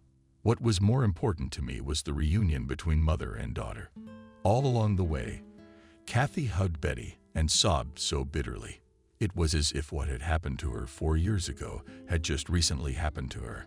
10 minutes later, my phone started ringing off the hook with Adriana's calls. I didn't pick up the phone because I just didn't know what to say to her. I was bitter because I had loved her with all my heart, and she wasn't the person she claimed to be. When Kathy calmed down a little, she began to thank me. The words of her gratitude felt warm in my heart. At that moment, I thought that something could have worked out between us. After a little chatting with the girl, I decided that we would all go into hiding together. I decided that we need to go to my grandmother's house, which was located in 1,500 kilometers from my home. I inherited it, but I had never been there. All along the road, I sincerely hoped that the house was in good condition. It was in a remote village with only about 20 houses, but that didn't scare me. The main thing was that there would be internet, and I would be able to work remotely. Perhaps Adriana will have a conscience, and she will not go to the police and guardianship authorities. If she does, and we are found, then I will spend all my savings on the best lawyer I can find to help sort out this convoluted story. In the meantime, I will just hope that I have a happy and carefree life ahead of me, and Kathy and her beautiful daughter will be part of my family. Subscribe and click the bell. Vanessa. So with cabbage. Personally, I am wary of letting it on the menu because even if we subject vegetables to heat treatment, a number of microorganisms. Sam kept saying something about the cafe's current problems. But Vanessa heard him, but didn't listen. All her attention was magnetically drawn to a text message from an unknown number. "Your husband has a mistress?" That's what it said. They also had the address where the immoral lovebirds were to meet, as well as the scheduled time for the outrage. Vanessa darted a glance at the wall, where a large clock hung above the certificate of honor for the Golden Mitten contest. On their backing was a picture of Paris and lots of scarlet roses, a gaudy thing. But they bought them on a wedding trip when they were in the most romantic city on earth. And ever since then, Vanessa considered them as if they were her talisman. It was this watch that was with them always while she and her husband realized their dream. And according to the position of the hands of the clock, the next betrayal was about to take place. Exactly 55 minutes later, there was a nasty lump in the throat. My heart beat frequently and rhythmically in my nose. Fell as if Vanessa was about to childishly roar desperately and resentfully at the world. But she shyly clasped her hand tightly, so the nails with the fresh cherry manicure spun into her palm. She took a deep breath and with a low whistle, exhaled through her teeth calmly. So what happened? Finally, she turned her gaze and attention to Sam. The chief cook froze, clapping his eyes. He looked like he'd seen a ghost. So the Brussels sprouts are all off-white and the corn is canned. The cans are deflated, so throw them away, nodded Vanessa, rising from behind the table of the head of the catering and grabbed the handbag standing on it. And what about the menu? I can't buy new products at 6 o'clock somewhere. What am I supposed to do? You're a smart guy, Sam. Vanessa took her coat off the rack, grabbed her scarf, grabbed her gloves. We'll be changing suppliers. That's a definite. Think of something. Change the menu for now. For the next few days, okay, at your discretion. She walked right past him. Out of the office came the young tomato chef. Mick followed her. All tomorrow, close today on your own. Okay, but you'll manage. It's not the first time. Get dressed by the greenhouse. It's early September. Walk to the parking lot belonging to the cafe and get in the car. Start the engine. Vanessa coolly drove forward to where she needed to go. But at the same time, she was hysterical and refused to believe that such a thing was possible. Or believe that cheating was possible. It was long overdue. And she was just blind, a fool, confident in the unshakable style of her feminine happiness. They'd known each other since high school. Vanessa had been in it since she was a freshman. Benjamin transferred after his parents traded in the apartment. There was some family intrigue over living space, with relatives moving to another part of town. He was a donkey above everyone in the class, but he could not claim the status of a threat and a menace because he was still very thin. For which, by the way, the witty ones nicknamed him Skeleton. Are you a goth? Vanessa asked him once. She just had to make conversation with the new kid at recess. So she said the first thing that popped into her head. It's just that you're always in black and your hair is long. No, Benjamin replied. Just black hair. It's my grandmother's. She says it's how a person keeps the earth's energy. I see, said Vanessa, who actually had more questions about the novelties. By the will of the teacher, they found themselves at the same desk, and this also contributed to their bonding. Soon the classmates realized that Benjamin, despite its necessity, nothing. So the guy studied well, but did not give up and could even give a write-off. He did not mess with bullies, but no one touched him. Why? Benjamin just had, as the boys joked, a super ability to resolve any conflict with just one look. And they respected him when it became known that he had been working part-time since he was 14. So he has his own pocket money, mercifully given by his parents for good behavior. And slowly, by the last year of school, a small company of Vanessa, Benjamin, and Tony had formed. That redhead and glasses, you and Tony. Tony was a typical excellent student and literally a nerd because he was eager to study all the flora of the planet. He went abroad on some kind of grant after graduation. And for 6 years, he wrote long letters to his friends full of Latin names of fauna. He was studying, I think, shrubs in Mongolia or Brazil. But then it just kind of went to zero. He was a good kid, Tony. All we had to do now was reminisce about a former friend. And then there was Nancy, a good girl, and there seemed to be nothing more to say about her because she was, well, such a good girl, she studied roughly. But the teachers sometimes grumbled, saying, well, somebody's in charge of the scholastics, and she doesn't take anything from her own head. She was always neatly combed, clean, dressed Monday, sundresses, water, caress on Tuesday abdominal suit. Wednesday, sundress and caress again. Thursday, skirt and blouse. Friday, dresses with old-fashioned all-yellow fifth lace collars.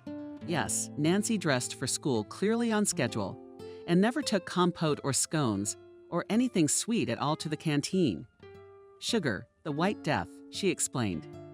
One day, her resistance to the treat. I don't want to die. Young, I have a long and decent life ahead of me. Nancy never let anyone cheat and didn't talk much about herself. I mean, she did. But it sounded strange for a teenage girl, and even creepy. A decent person doesn't like pop music. He listens to classical music, respects opera. You have to live your life so you won't be ashamed in front of your great-grandfather. No, artists draw, children just dabble, and felt-tip pens are poisonous nonsense. They'll give birth to sick children. You should marry in such a way that you won't be ashamed in front of your grandmothers. That's the sort of thing Nancy used to say. When, for example, she was asked about her hobbies or why she was so glum in art class. Nancy once told Benjamin, who by senior year not only got a haircut, but started wearing jeans and t-shirts. Basically, he looked like a regular kid. You're not twice if you're in a cult. Is there something going on at home? Benjamin was being humorous, but the subtext was serious. He just had a personal adolescent confrontation with his grandmother, who was a generally nice woman, but with some weirdness. Granny had moved to her daughter in the city from the countryside, abandoning the household and the familiar world. To help raise her grandson, helped, hampered, took care of the pension, did not spare to help the young family, but was a little bit with oddities. But Benjamin still loved her very much. Graduation, by the way, remained in Vanessa's memory for many years as the most beautiful events in the world. To be more precise, its first half, because the second half became a nightmare. But that day began wonderfully. In the morning, a hairdresser came to their home, who built on the head of a young girl hairstyle worthy of Pompadour, as said the master of beauty herself. It was curls, and the curls were crunchy. And from how much they were drenched with lacquer, and it was all covered with roses and pearls. There was makeup too, and not a timid drop of lipstick and mascara, but the grown-up version with cream powder blush, and even black pencil. Mom, though, cautiously asked, "Isn't that a little much for a 17-year-old girl from a high school gala?" But the hairdresser, Aunt Jenna, stuck her tongue out, looked angry, and shook a magazine that said, in big letters, "Fashion from Hollywood itself." "You want your daughter to be the prettiest, don't you?" Aunt Jenna asked. "I want her to be my happiest," Vanessa's mom sighed. But since she likes it so much herself, Vanessa's dress was a looker. Flex colors of natural silk with added synthetics, with a heart cut out, and even the sandals were gold. Daddy had set aside a generous amount from his paycheck for one thing for his daughter. In general, at the prom she felt like a real princess, catching admiring glances. But what really mattered to her was the attention of only one man, Benjamin. And when the solemn school part was over and the graduates went up to the ship, the main and all terribly expected part of the holiday was expected on the water, then Benjamin suddenly drew Vanessa to a secluded corner where he stood close, took her hands, and looking into her eyes, said, "In 3 months we will be 18 years old. Let's get married. I want to spend the rest of my life with you." It was that moment when Vanessa realized with delight that it was all over. Childhood was behind her, and here it was grown up, happy, incredible life opened its arms to her. She laughed, smiled at him, and told him she agreed. So they stood near the engine room in a secluded corner and gazed dreamily at each other. Nancy suddenly turned to Vanessa and saw her friend peering out of the corner. She was deathly pale and her face was twisted. Vanessa realized what was going on. Nancy repeated and rushed after the alumna, who ran to the upper deck. On the way, Nancy fell briskly to her knees, but didn't even seem to notice it. She caught up with her on the upper deck, where the tack and sway of the couple's dance was sounding. "Nancy, listen," Vanessa said. "We didn't mean to hurt you. And I love him, don't I?" She whispered back. Vanessa swallowed the words she still wanted to say. She had guessed that for a long time, hadn't she? It was hard not to decipher the glances Nancy was throwing at Benjamin. It was hard to ignore how already a bit wordy he was. The strange girl was starting to completely stutter and muddle her words when he appeared next to her. Except Vanessa seemed like it wasn't all serious. What kind of love? Nancy had it all she knew exactly. There was no relationship. Yeah, she didn't even hold hands with boys, much less ever have anything. There was no romance with Benjamin. and now Vanessa thought they were all getting along. They'd talk like friends. She would explain how things with Benjamin were real.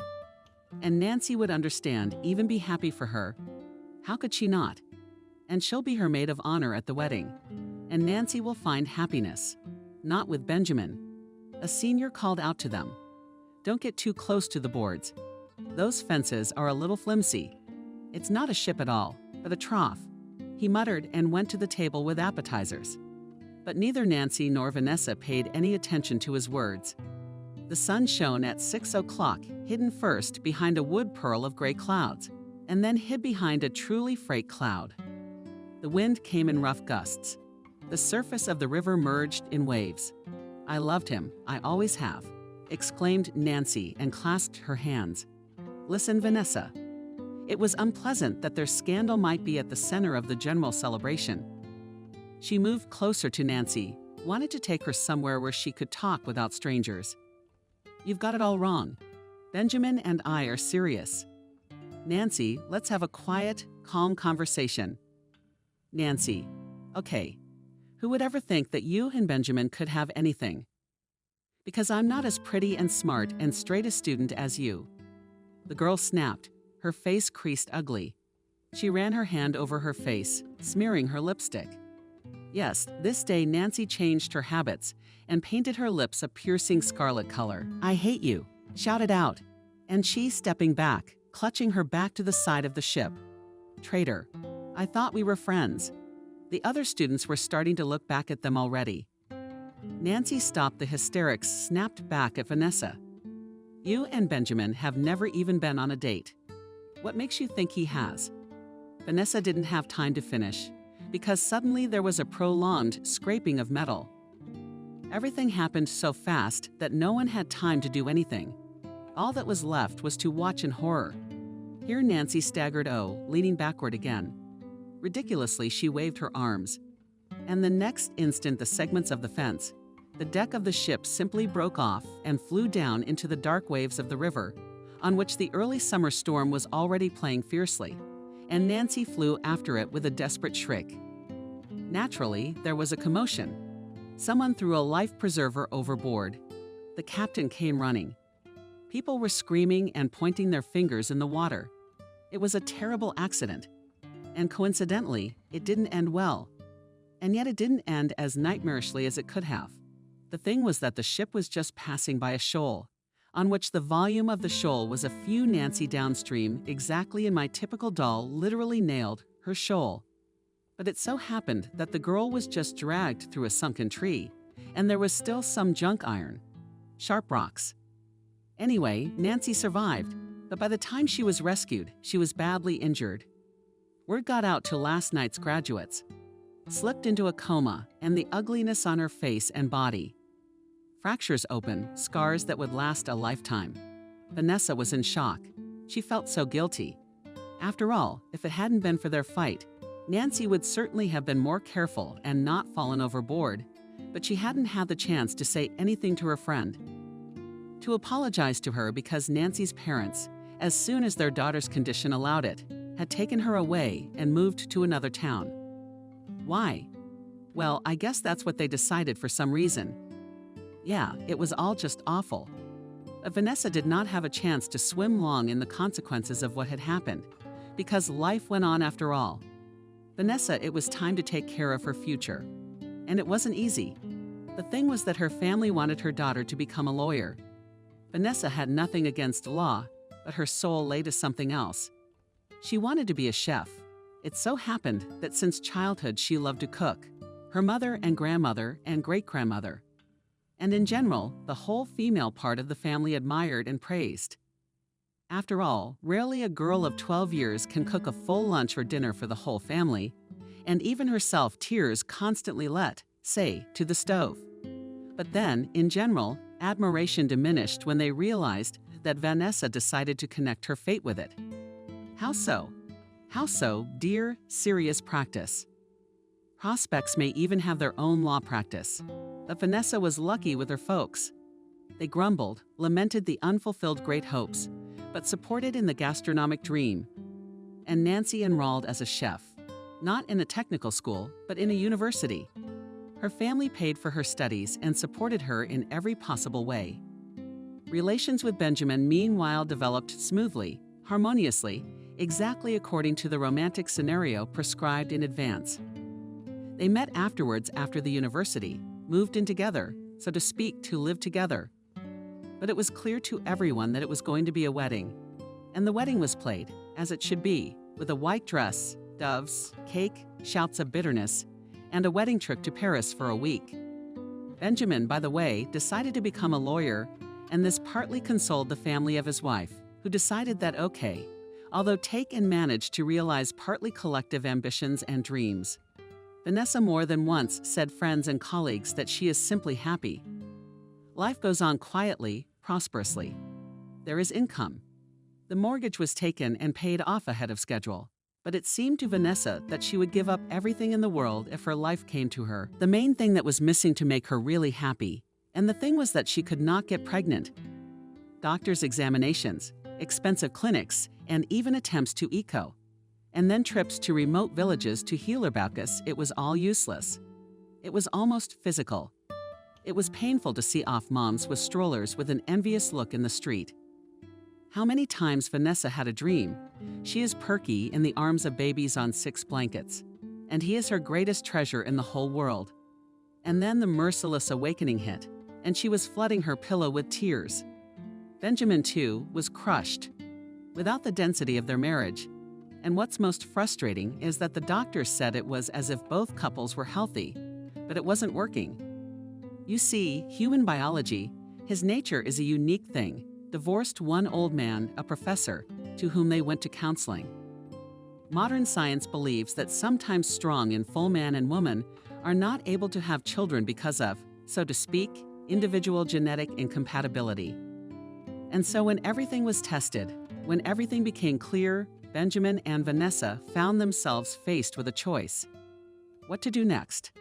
After all, it was clear that theoretically, if each of them tried to build another family, there would probably and almost certainly be children there. Maybe we should just get a divorce. Vanessa once asked on the day this shower conversation took place.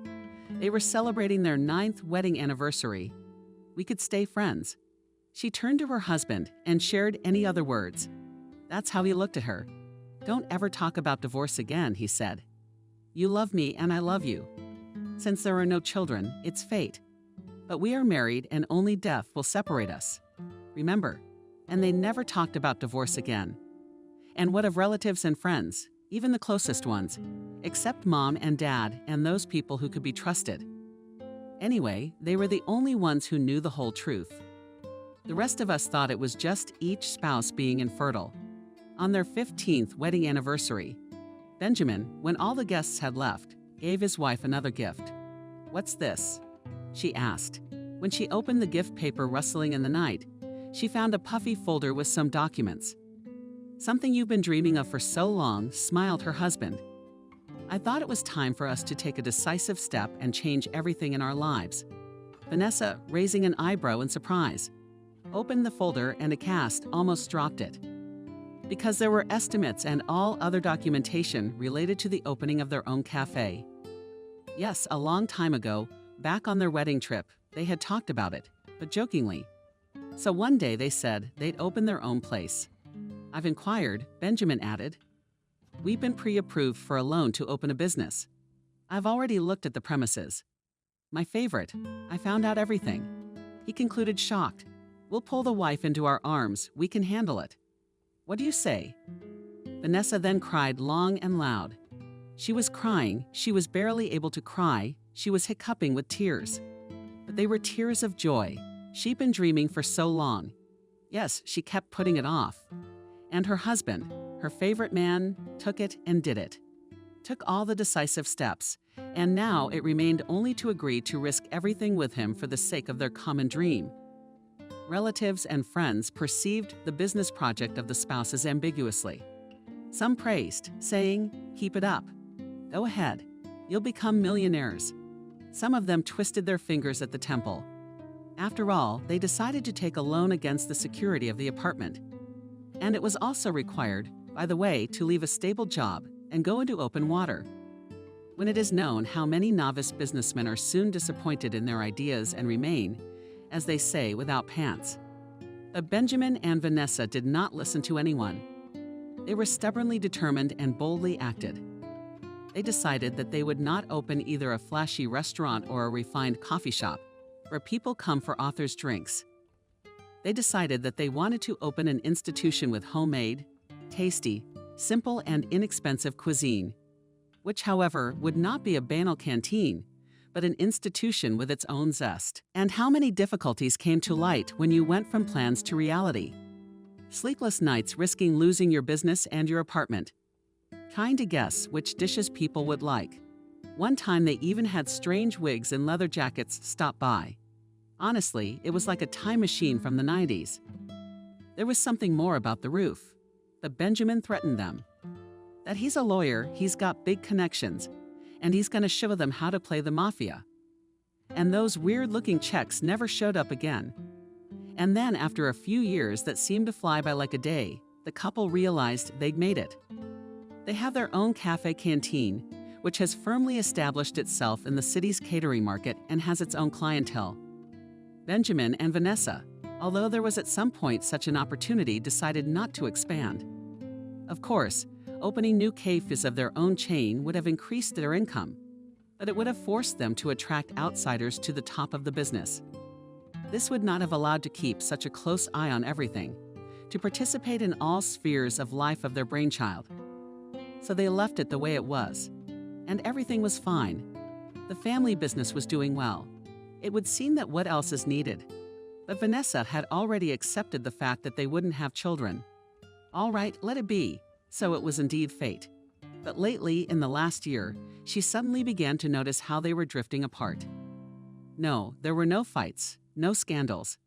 But a coldness had crept into their marriage imperceptibly, just as a night frost can suddenly engulf a garden.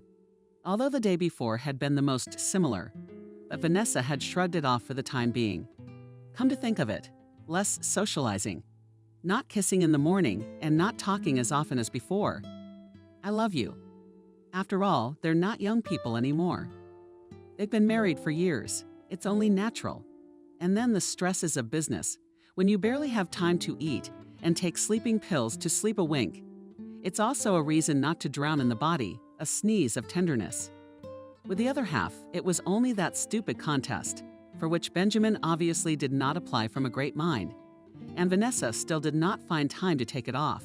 Anyway, it just seemed like married life was going on. They lived like normal people, nothing nightmarish, nothing to get hysterical about. But now, as Vanessa drove the car through the evening streets, she realized no, there were alarm bells. Yes, she was stupid and naive and had ignored them. Like the fact that her husband had been on the phone with someone a couple times and then abruptly ended the conversation when she walked into the room. Your husband has a mistress. The text of the text message seemed to be imprinted in fiery letters in her brain, and Vanessa, letting out a low groan, slammed her fists on the king in frustration. Av almost lost her grip on the steering wheel with both hands and bit her lip. She couldn't yet figure out what she was going to do when she didn't. Not the time for that right now, she just needed to figure it out, to make sure it was true. And so here she was, Velvet Restaurant. The text said they'd chosen the summer veranda, that it was their usual spot. Good evening. Grew up in front of Vanessa, a smiling girl, a waitress, but she only waved her off and walked resolutely forward. Many establishments still kept summer verandas.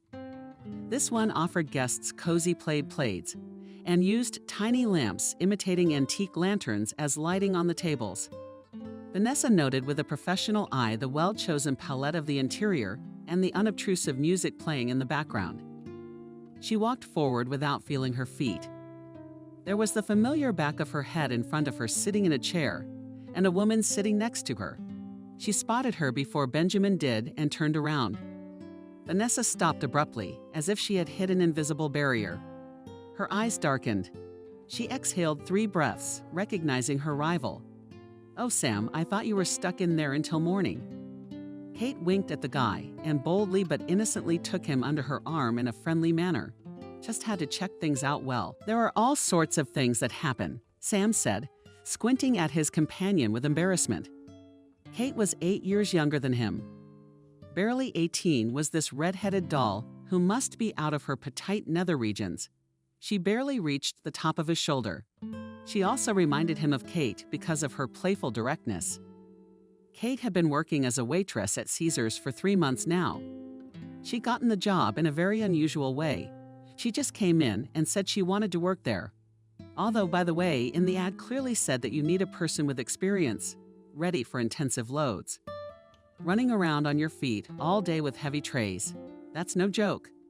The interview was conducted by the owner herself, Vanessa, and everyone was actually shocked that she hired the new girl. She wouldn't last a week, Molly said. A dishwasher who worked part-time at Caesars because her pension wasn't enough to live on. She's embarrassing us, she rolled her eyes. Emily is a waitress with the figure and face of a model. I love every spare moment I have on my smartphone. Where she watched Turkish soap operas. Emily was very professional. She was tipped all the time. But sympathizing with the girl was hindered by her arrogance. She turned her nose up, saying that she was waiting for her Prince Charming and that he must be a millionaire. Such words were like a knife to Sam's heart, because he was in love with Emily a little bit. With a high level of unrequited love, and did not want Sam to notice at all the signs of attention that Kate was giving him. He perceived her no more than a little sister. Yeah, I guess that's what it was. Sam had always wished he had a little sister, or a family at all. He was an orphan. Once a long time ago, just a kid, he swore to himself that he would never repeat the path of his parents, who drank themselves to death. And when he got out, the freedom and will of adult life did not turn his head at all, no. The guy graduated from culinary school, managed to work on the pizza and sushi exchanges. Then he cooked for the culinary department of a large supermarket, and then taking the prize of audience sympathy. At the competition met with her, which at this competition took first place. And so by a happy accident, Sam began to work at Caesars, quickly working his way up from ordinary cook to chef and finally chef. Sam believed he was perhaps as compensation from the universe. For the bitter orphan childhood, he now lived a happy life. Everything was going well for him. If only there was still love in his life, but so far there was no love. He could devote himself entirely to professional affairs. And now Sam was proud that Benjamin, the owner of the place, had decided to take part in a new cooking competition. It was going to be a huge event. It was to be covered by both local and foreign press. And its uniqueness lay in the fact that it was to bring together the best catering establishments in the city. And the competition was not in something trivial, but in dessert. Sam believed, on such a space his bosses will go wild and will definitely win. And this victory, of course, will strengthen Caesar's position in the catering industry. After all, the competitors are not slumbering. Only in the last 6 months on the same street opened 2 establishments. In general, it was necessary to move in order not to go bankrupt.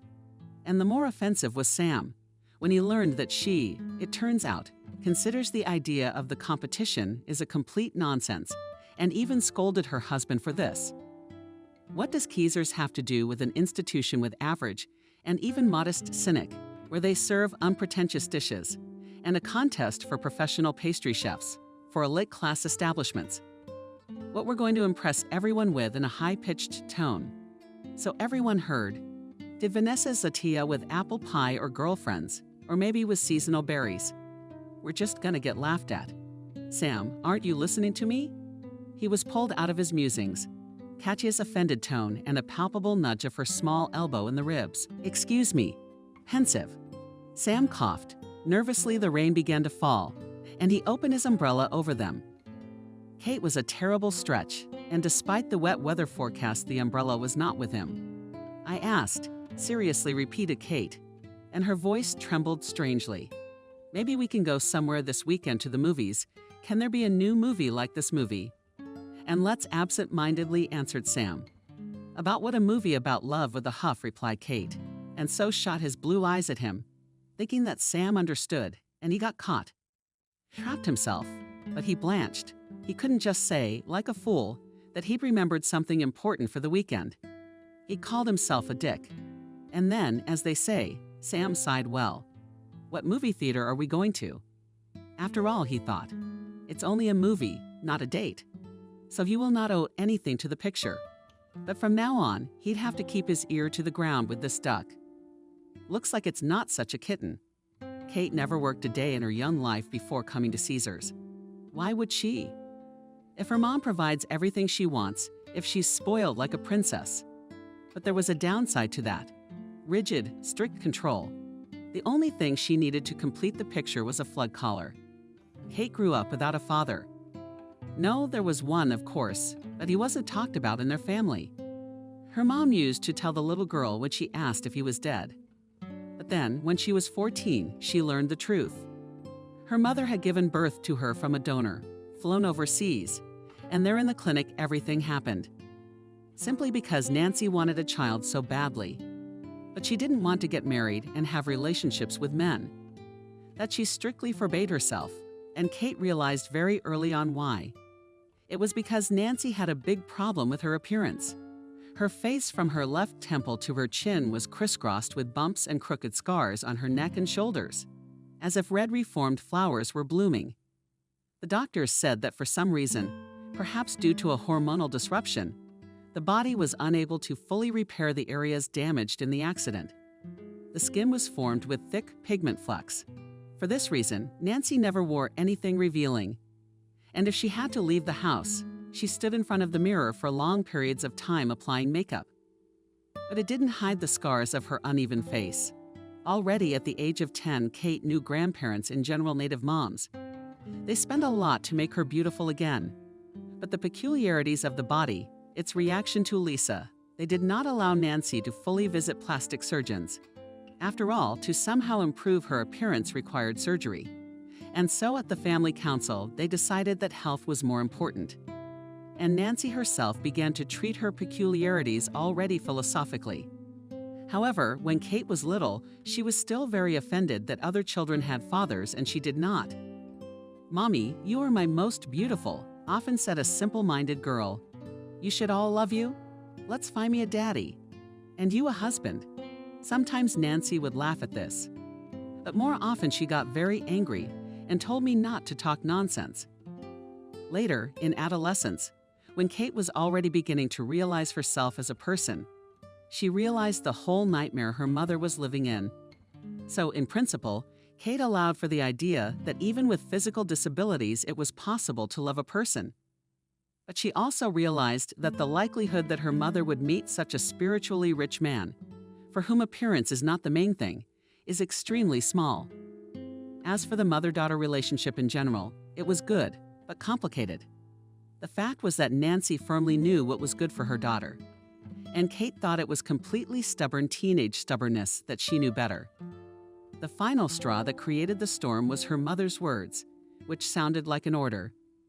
That after school, Kate would go to a university of economics and become a manager. "I wanted to go to Africa to study animals." Kate objected, as if she were a child. "Mom, I'm not going to make a good manager. I'll die of boredom." "That's what, daughter?" Nancy said sternly, "As long as you live in my house and on my money, I'll decide what you do." And clearly, Nancy was used to commanding because she herself had worked in the personnel department of a large enterprise all her life and kept subordinates from small to large, not counting her direct superiors. That's what they call in a tight grip. But since Kate's character clearly went to the mother, and maybe in the mysterious father of the donor, the easy victory Nancy did not win, and the daughter simply hid her papers. So in the room she hid that her mother and grandparents could not find. Here announced Kotenko, folding her arms across her chest, and looking Volchok, "I will not go to your university. No way, I'll go next year, wherever I decide. In the meantime, I'll live on my own money and pay for the utilities." Nancy only twisted her head and the next day blocked the card with which her daughter used to spend money. The grandmother said everyone wanted to give her a heart attack, and another day later gave her granddaughter one of her cards. "I won't let my gold starve." Winked at Granny too. Grandpa kept neutral for a week and then said that love for animals is a sign of a good person, but not obedience to the will of parents.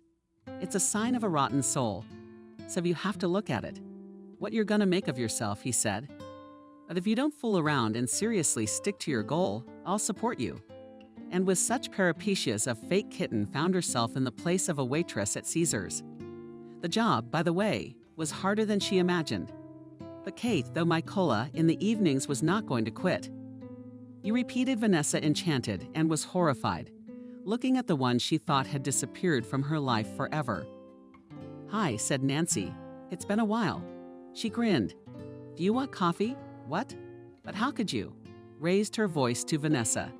She was putting her finger on her husband. What a bastard. And I'm with her. So you were in love with her then. So you've had it between you for a long time. How long has it been between us that you're dumbfounded? Asked Benjamin. There must have been something in Vanessa's tone, because the small fairy tale company began to look around the cafe. My husband has a mistress. Muffled from Vanessa's lips. But why? She grimaced in disgust.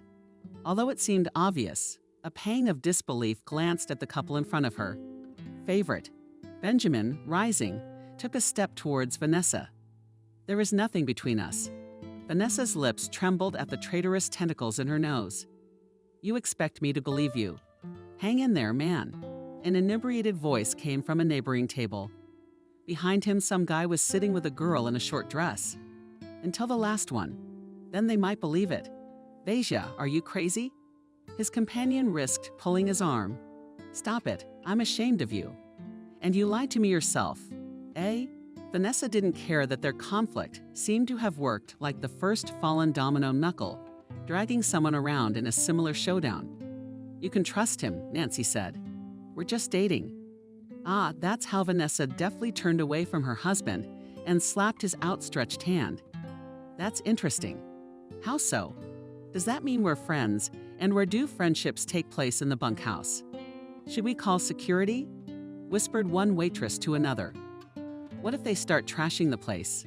I don't think they should. Whispered back the other seemingly decent people. Vanessa stood there and barely felt herself in reality. She was torn by contradictory feelings. On the one hand, a burning resentment and a willingness to send their marriage into tatters right now and throw the wedding ring in the traitor's face. On the other, a desperate longing to believe everything, even the outright lies. Let your spouse take you away from here and forget everything like a terrible dream. Vanessa sobs muzzle and often oversees vision behind the fog. Because the tears did rush from her eyes. Vanessa reached as through a layer of absorbent cotton to her the voice of her ex-girlfriend. There's nothing between us. He's telling the truth. And then Vanessa finally burst into hysterical sobs. She flopped down. Would have come out with her heel on the floor. But her husband gently grabbed her by the shoulders and sat her on a chair, brought her a glass of water. The waitress girl handed it to him. But I got a text. Vanessa was rambling. What's going on? Why are you two meeting in secret? Is it true? Is it not true? She asked, shifting her gaze from her ex-girlfriend to her husband and back again. It is, they both answered in unison. What place did you get? Nancy asked. And from whom? I don't know, shrugged Vanessa and took out her smartphone and put it on the table. Here's the message. Nancy and Benjamin leaned over the screen. I don't know that number, Benjamin muttered. This is some kind of evil joke. Nancy, what do you think? Oh, you little brat, Nancy exclaimed. And she struck the table with such force that the tiny vase of late herbarium bouquets, which had fallen to the floor, shattered. I'll pay, guiltily, turned Benjamin to the waiters, who had just been sighing calmly. But after the outburst from Nancy, they tensed up again. There was no way to get away from the dinner grandmother had prepared. And now, finding herself in her room, Kate from the table tone unbuttoned the leg of her jeans. Wistfully, thinking about the fact that she'd swallowed what must have been a week's worth of calories, no less. Good thing at least she was now spared lunch at Nana's, because she was eating lunch at work. That's for family, though. Kate said that she lunches there, and herself tried to limit herself to an offended yogurt or an apple, because she considered herself a half. Yes, weight versus BMI hinted that this was true. It was a magical evening. He and Sam went to the movies and sat in the back rows. He was crunching popcorn, drinking unhealthy soda. and she was looking more at him than at the screen. Kate was in love to the point of butterflies in her stomach and genuinely thought it was real feelings. And the fact that she'd had such a crush before that was the real deal. What kind of romantic infatuation could there be in high school? Just a dalliance? They were boys who were shy. True, it may have been partly so that this grandmother and mother strictly controlled her social circle, not allowing her to hang out with boys who wouldn't be afraid to say at least on the eve of graduation, "I fell in love," but what was what was. Now Kate considered herself a grown-up, practically an accomplished woman, and was ready to literally fight for her happiness. Since Sam was so uncomprehending, to think he hadn't even tried to kiss her for nothing. It turns out that she poured those expensive perfume from the elite brand, which promised, not according to advertising, to drive any man crazy. The next morning, Kate didn't have to go to work, a legitimate day off, and she was going to get some sleep and then go to the zoo. But the morning right after breakfast, when Grandma left to visit a neighbor, they were both into growing orchids and were going to move the plants to winterize. And when Grandpa left for the clinic, he had an appointment with an ophthalmologist. In the morning, Kate's mother suddenly knocked on Kate's room. "Daughter, we need to talk," she said. The overtone was calm, almost affectionate.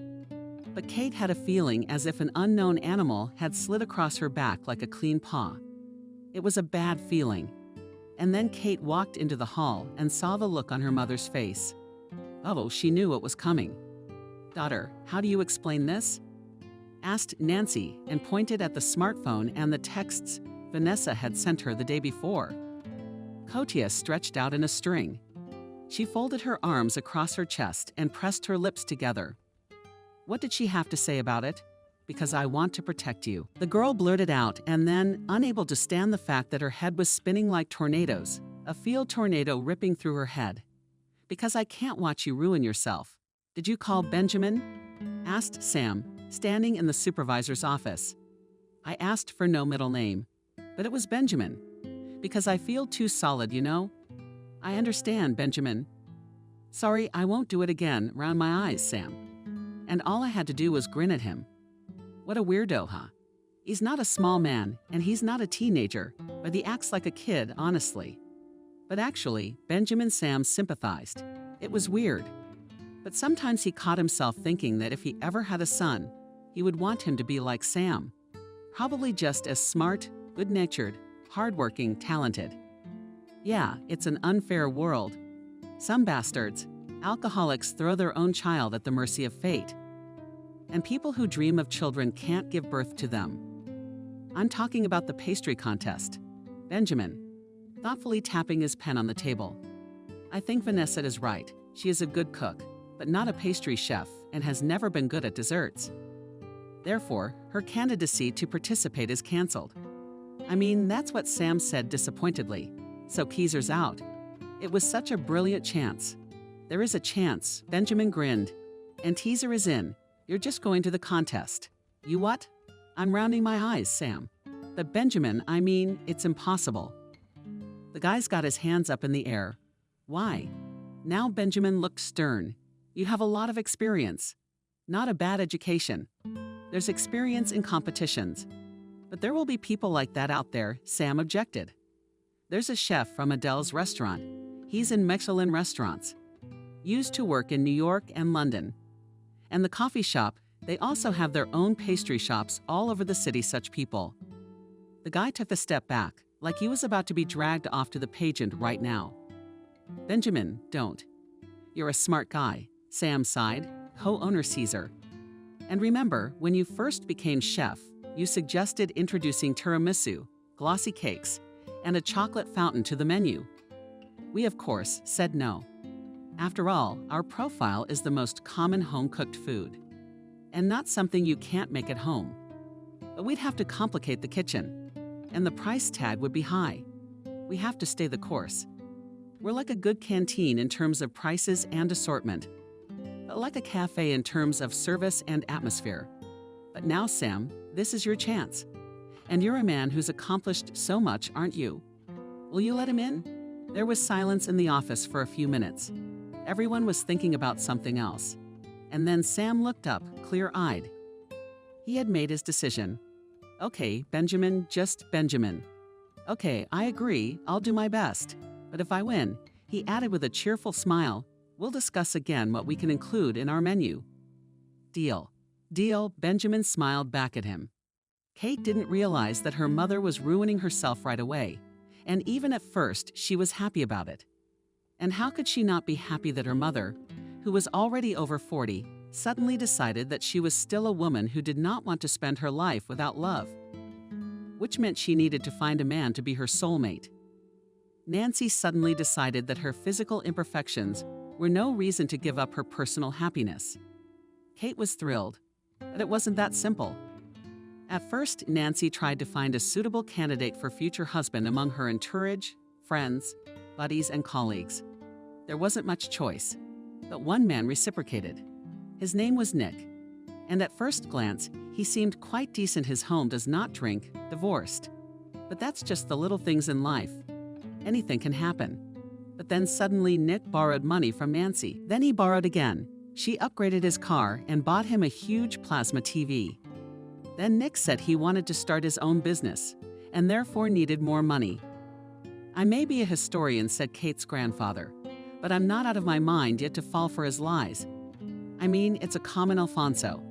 Nancy at first defended her lover, but then, as soon as she canceled Nicholas' financing, he immediately showed his true colors. Nancy naturally cried. But then she decided one failure doesn't solve anything. And after a while she met a new man. His name was Gosha, worked in the car service, and he earned obviously well, because he was a master of high class. And it seemed that with him you can definitely be behind a stone wall. But suddenly it turned out that he dreams of a child, and only to have a child, and that's it. And then you can do whatever you want, sweetheart. It turned out that Gosha was the founder of his own philosophy, according to which his genes are among the most valuable on planet Earth and should be spread everywhere. In the end, Gosha admitted that he had a dozen kids at least all over the country. He'd also confessed that sometimes he switched his girlfriend's pregnancy prevention pills for ordinary vitamins. Anyway, Nancy broke up with him, a little horrified, and for a couple more months, very disturbed. Because she was just taking the pills and she was afraid. Was she pregnant? Nancy's next man was Martin, a handsome man just under 30, whom they met when, as a cab driver, he drove Nancy and her daughter to the dental clinic. And as with previous beaux, Martin had turned out to be a surprise. He just believed in aliens. He believed that the Earth is secretly ruled by reptiles, and to protect themselves from them, you need to drink infusion, special from herbs and mushrooms, which he himself collected. But that wasn't the end of it. After parting with Martin, other men appeared in Nancy's life. A bandit, an alcoholic, and another type, who decided that when the kitten turned 18, she would also become his mistress. And your mother's all right, winked the amateur sleuth. One day, Nancy. After that, by the way, Kate's grandmother drank heart drops for a long time. And grandfather threatened that Nancy should not be married off, but put in a madhouse as a spoil sport. Who? Said Lisa. Kate. Grandma, what kind of spell? Mom just gets the wrong men. If this keeps happening, I don't know how we're going to live. Lisa said, I don't know how we're going to live. A thorough family conversation took place, at which Nancy was persuaded with a chorus, stop trying men if you're not lucky. No love life. Well, that's just fate. What do you want? Father was telling young Nancy off like a fool. We have a place to live. The apartment for Kate is bought, the house will be finished, and the young people will have their own corner. 2 cars, savings for a rainy day. You have a profession and a salary that makes me jealous. We fly to Europe every year. We live. We don't know what to do. Is it on the men? That's all right. Don't embarrass me. I'm not risking myself or my daughter anymore. No more dates. It's a deal. And for a while, Nancy went quiet. She seemed to have forgotten all about trying to make a life for herself. But then Kate noticed something was wrong with her mom. She visited a beauty salon, bought a new dress and boots, but most importantly, her eyes were shining in a special way. Then Kate realized Mom was in trouble again, and she decided to stump another nonsense just on the route. just to find out who Mom was messing with again. But there was no need to play detective. Everything was decided by chance. Just one day, Kate was called into the office of the owner of Keezers to talk about the peculiarities of the working schedule. And it so happened that the door to the office was slightly open, and she heard Benjamin talking on the phone and a few phrases in which slipped special such information about life. The little girl realized that Benjamin was talking to her mom, and she was just shocked. What kind of a nasty coincidence was this? And she also realized that even though Benjamin seemed like a normal man, he was not at all like the others. But her mother is in trouble again because Benjamin is married.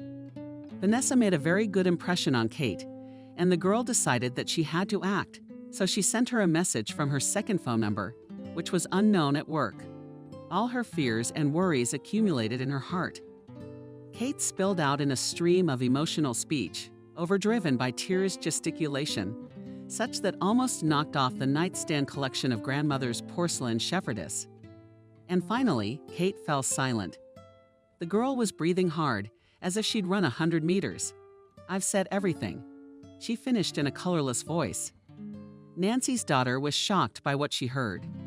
Yes, she was well aware of how unsuccessful her attempts to find a man had been. And she had given up all plans for personal happiness. She had learned to get used to a lot of things in her life. First, she had gotten used to the fact that her parents had taken her away from this town to another, away from anything that would remind her of tragedy. But then, after Nancy's grandmother died, they had decided to return to this hometown because it was once Nancy who had been particularly insistent on leaving. And now with her passing, that commitment was being canceled. "My daughter, my dear," my Nancy stepped toward her, and though Kate tried to dodge, suddenly she hugged her, pulling her to her, took her hair away from her wet face, and gently stroked her cheek. "It's all right, but my silly girl, why didn't you say anything to me? Would you have listened to me?" clapped Kate. "You've been dragging things out with everyone to the last minute, till it got bad, and yet you shook your head. Nancy, we're all you and I'm grandparents. We've talked about everything. I realized that I guess it really wasn't fate. I guess I'm destined to spend the rest of my life alone.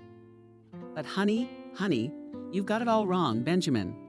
I was really in love with him once," Nancy said thoughtfully, and tears welled up in her own eyes. And then she told Katya for the first time that she had once had feelings for Benjamin. But the silent one was timid and didn't even try to talk to him about it. And how it all ended, told neither he nor she, of course, was to blame for what happened, Nancy said. "It was all my fault. Stupid I was. But now years later, I just wanted to tell him that I had let go of those feelings, that things had changed. We met and decided we were just going to be friends. And as for his wife," Nancy grinned. "I didn't know what Vanessa was like now, did I? I was afraid she wouldn't approve. You know, they say it's impossible for a man and a woman to be friends. But it's not true. Maybe. Benjamin and I used to date. I don't deny it. But as friends, we'd walk around town, reminisce about our high school days. What's wrong with that? And what's in it for you, daughter? And what do I swear to you, daughter? To make you believe that there was nothing between us." If Kate had any strength left, she would have burst again. Now from the realization of what a stupid thing she'd done, how she'd essentially set her mother up by putting her in such a bad position in front of her ex-girlfriend. "I believe you." Kate nodded. "Mommy, I'm so sorry, please. I didn't mean to." "Yes, I forgive you." Nancy waved her hand. "After all, it would be weird and wonderful if you didn't do something stupid at your age. So we'll just consider it a supplement to your belated teenage rebellion.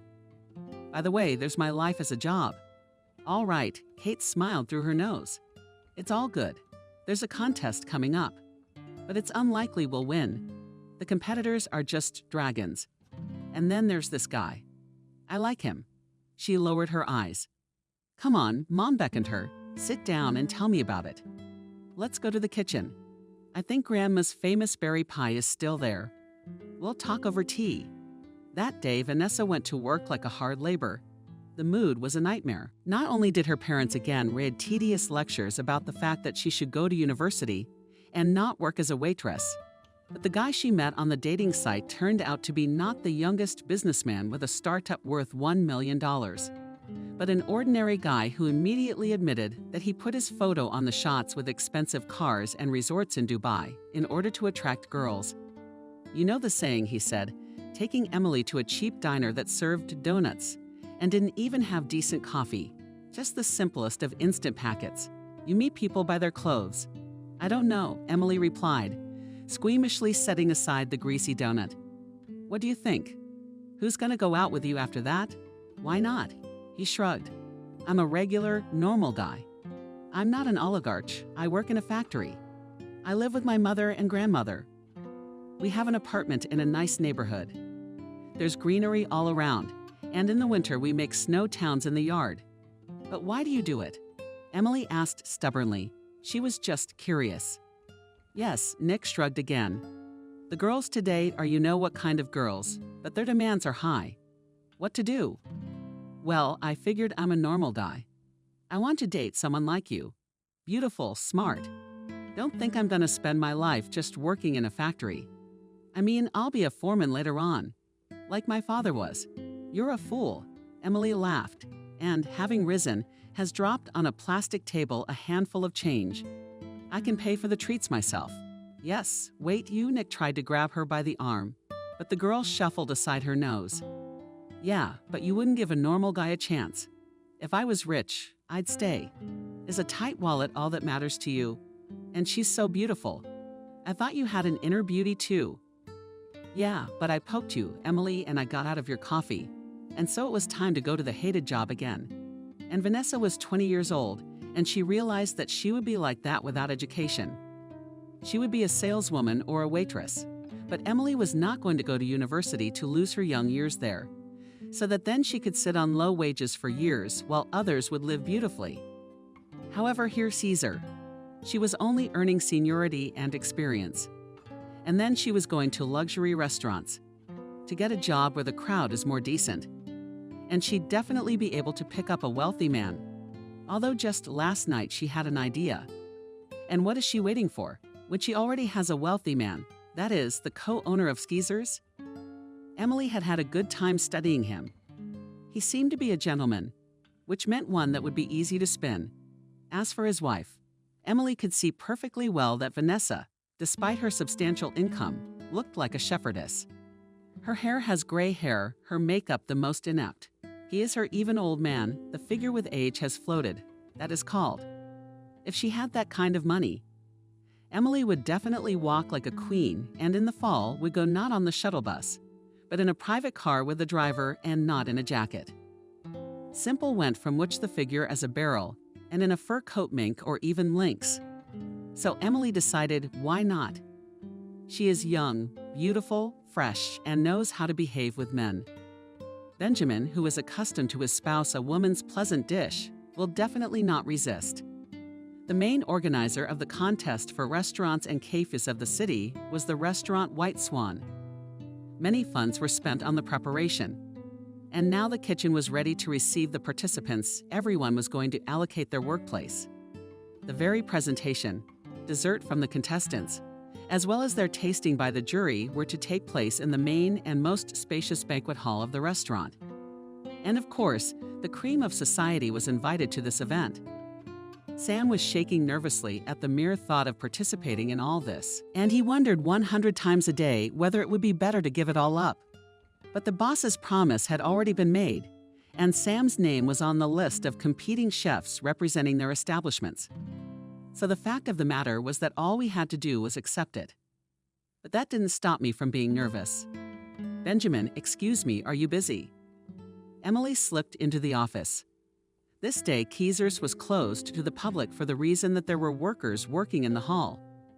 Finally, it was decided to replace the light fixtures on the ceiling, as well as update it in general with decorative elements. To Benjamin's taste, however, it was unnecessary. After all, who goes to the cafe in the dining room to admire the ceiling? But since his wife insisted, he didn't mind giving in to her. Workers were hard at work in the hall. Chief Gennady remained in the institution. He'd volunteered to help keep an eye on the place. And Benjamin was getting ready. Today was the day, the pastry contest. He'd been so busy lately, he wasn't glad he'd gotten involved. and now he'd missed the first opening act of the event. Vanessa, who had wanted to go there, certainly together, had been patient with him and nervous, and he could even understand why. Because even though they had talked about everything thoroughly, and she seemed to believe that nothing had happened with Nancy, there was still some tension between them. And now they were almost fighting. In the end, Vanessa said, "All right, so be it." She would go alone without her husband, even though it was such an important event. She left and told him to hurry up. "Actually, I was just leaving," Benjamin said, turning away from the table where he was stacking the business papers he had to deal with tomorrow. "Emily, it's not a work day, is it? What do you want?" "I know about the schedule. We're rearranging it again." It wasn't work that sang out. She came closer, and Benjamin stared at her perplexed. "You see, I was going to confess to you. I was going to label you a beauty, who today wore her most seductive mini dress under her jacket, which was more like a sweater in length." And Emily, closely approaching Benjamin, talked about how spectacular, imposing man he is and how his powerful male energy is simply impossible to resist. "I'm ready for anything," she said in a voice that she thought sounded incredibly seductive, and bit her lip. "Just tell me to do it." "Emily." Benjamin, who was literally sandwiched between the insolent girl and his desk, a little panicked. He'd never had an adventure like this before. "What are you doing?" "You're old enough to be my daughter." She replied that age is not important, and that she only dreams that an experienced, solid man will guide her and support her financially. So you, Benjamin, couldn't believe your ears. The thing was, he knew Alina's parents a little bit. They were decent people, and he couldn't believe their daughter could behave so ugly. "Do you want to be my kept woman?" "Oh yes," exhaled Emily, rolled her eyes and pitched forward, now actually falling on Benjamin. And it was at that moment that the door to the study fell open and Vanessa walked in. She had come back because she had decided no, she could only go to such an important event with her beloved husband, her hope and support, without whose support Teaser would not exist at all. Vanessa had been thinking a lot in the last few days. She and Benjamin had overcome so much together for so long, and she realized she was ready to believe him after all. And Vanessa was going to tell him all that now. But now she felt like the room had run out of air. Her knees weakened. She was just shocked to see him with that girl. "Ah, so that's how you are then?" Vanessa exclaimed to the kept woman. "Well, that's to be expected, right?" Benjamin's favorite Benjamin pushed Emily away from her. "It's not what you think it is." Ah, that's how Vanessa squinted her eyes dangerously and swung angrily at him with her purse. Typical male excuse. "How are you?" "It's because she is." She looked at her rival squeamishly, and yet with fear. "You decided not just to cheat on me. You're tired of having an inferior wife. You decided to have a baby on the side. I hate you." There were tears in her eyes, but Vanessa did not allow herself to develop. "That's it. You can do whatever you want. But today is a very important day for Caesar, and you're not going to ruin it for me." Having said that, Vanessa ran out of the office, ran through the hall, almost carrying a stepladder on which one of the workers was standing, and then ran out of the establishment. "What a fool you are." With squeamish regret, Benjamin looked at Emily. "You're fired." And he rushed after his wife. Emily pressed her lips together. This had not turned out the way she wanted it to. And she hadn't thought about the fact that this guy might even tell her parents. If he thought of such a thing. Emily sighed, cleaned herself up, and looking proudly in front of her, left the office. The girl was cautiously late. She heard a response. And the next moment she had already spun a large bucket of paint, which flooded her new suede boots. And then with chagrin and all, Emily just cried.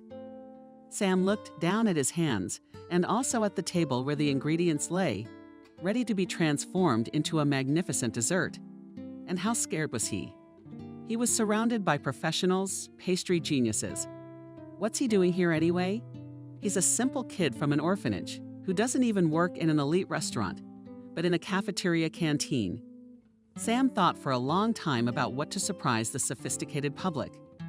He went through a lot of complicated dessert recipes, each of which could safely be called a work of confectionery art. But then he suddenly remembered the main condition of the contest, was to prepare a dessert that the chef thought was the best. That is, that he personally thought was the best.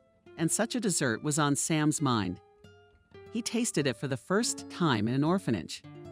There worked one teacher. Her name was Nina, and she was a kind, but unfortunately childless woman who, not knowing the joys of motherhood, decided to devote herself to the care of poor children who were left without family warmth. And sometimes she treated the pupils to what she knew how to cook best: apple pie. Sam, like many orphans, adored candy, chocolate, and all kinds of sweets from the store. But nothing could compare to this pie with apples. And then, when he graduated from the orphanage, he continued to correspond, to call this nice woman. They maintained friendly relations, and he also asked her for the recipe for that apple pie.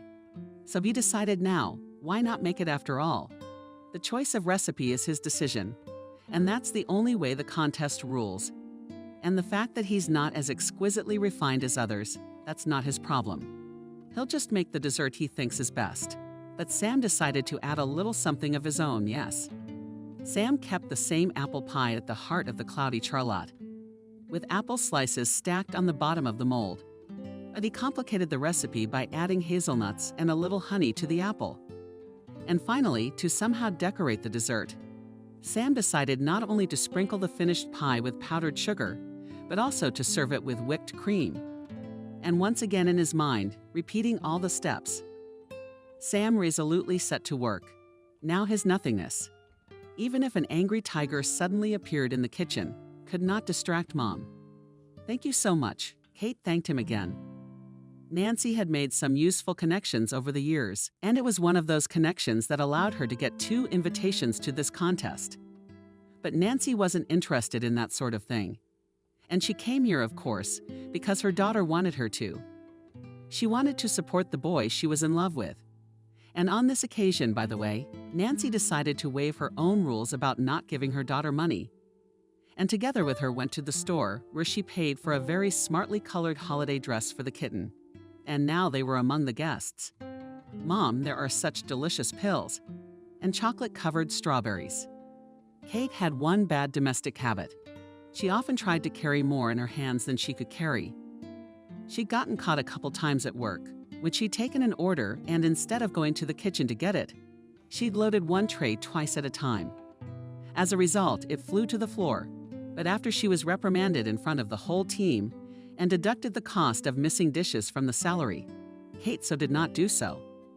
But now for some reason again did so a girl hurried to her mother with a tray of delicious, and there were glasses of alcoholic fruit, cocktails, and when it was necessary to warm up. Kate failed to perform this maneuver, and as a result the contents under the nose flew on the floor and partially on the costume of this man. "Oops, sorry." Kate was jumping around the injured man, offering paper napkins. Kate's daughter. "How could you not be so neat?" "I apologize for her too." Nancy showed up. "It's not worth the trouble." "Mademoiselle," Madame answered them in a strong foreign accent. A man. He looked to be about 45 years old.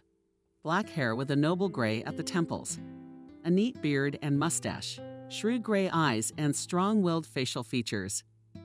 He was dressed in a Kremlin and suit with a mottled silk tie, and in tone with it a silk handkerchief in his jacket pocket. And now on the light-colored fabric of the suit, with no glassy stains, blurred traces of the thick sauce based on cream cheese and tomatoes, which earlier had been crabbed in their baskets. "I guess it's not so terrible," the man smiled, rejecting the offer to wash it all immediately. "Really, ladies, I'm not worth your concern. I've had worse things happen to me. My hotel is almost an hour away, and I don't want to miss a minute of what's going to happen here." So he threw up his hands. "Let's just consider it an eventuality, the usual course of life. May I?" He pointed with his hand to the stage from which the contest organizers had already announced something important. "I apologize, but I must leave you. I need to say a few words too." "Who's that? Don't you know?" Nancy casually asked thoughtfully as the man withdrew. It was very strange, but she suddenly felt something inexplicable. It wasn't like the silly romantic interest that had come over her when she'd met those other men, the ones she dreaded to think about now. "I don't know," Kate shrugged, "but he looks French. Your daughter was right to join the conversation. One of the guests of the evening is a lady in years in a black floor-length evening dress and a fur cape on her shoulders. His name is Antoine Defather. He is a legendary restaurant critic who has traveled the world to tell true foodies what is worthy of attention. The lady sighed admiringly. It's a pity he's about to end his career now. Really? Why? Kate asked. You see, the lady said eagerly. Antoine started out as a chef and only then changed his trade. Now he intends to open a French restaurant. Yes, by the way, let you not be deceived by his name and excellent knowledge of this language, although he was born in Paris, but his mother was from the USA. And now he has decided to return to his roots. Came to us to travel and choose where to settle down. But he's a special guest of honor here, and it's even scary to imagine how much the organizers of all this paid for him to agree to take part in the jury and to give his opinion of the contestants. And if he speaks badly of Sam, I don't know what I'll do to him, Kate muttered. Vanessa, we need to talk.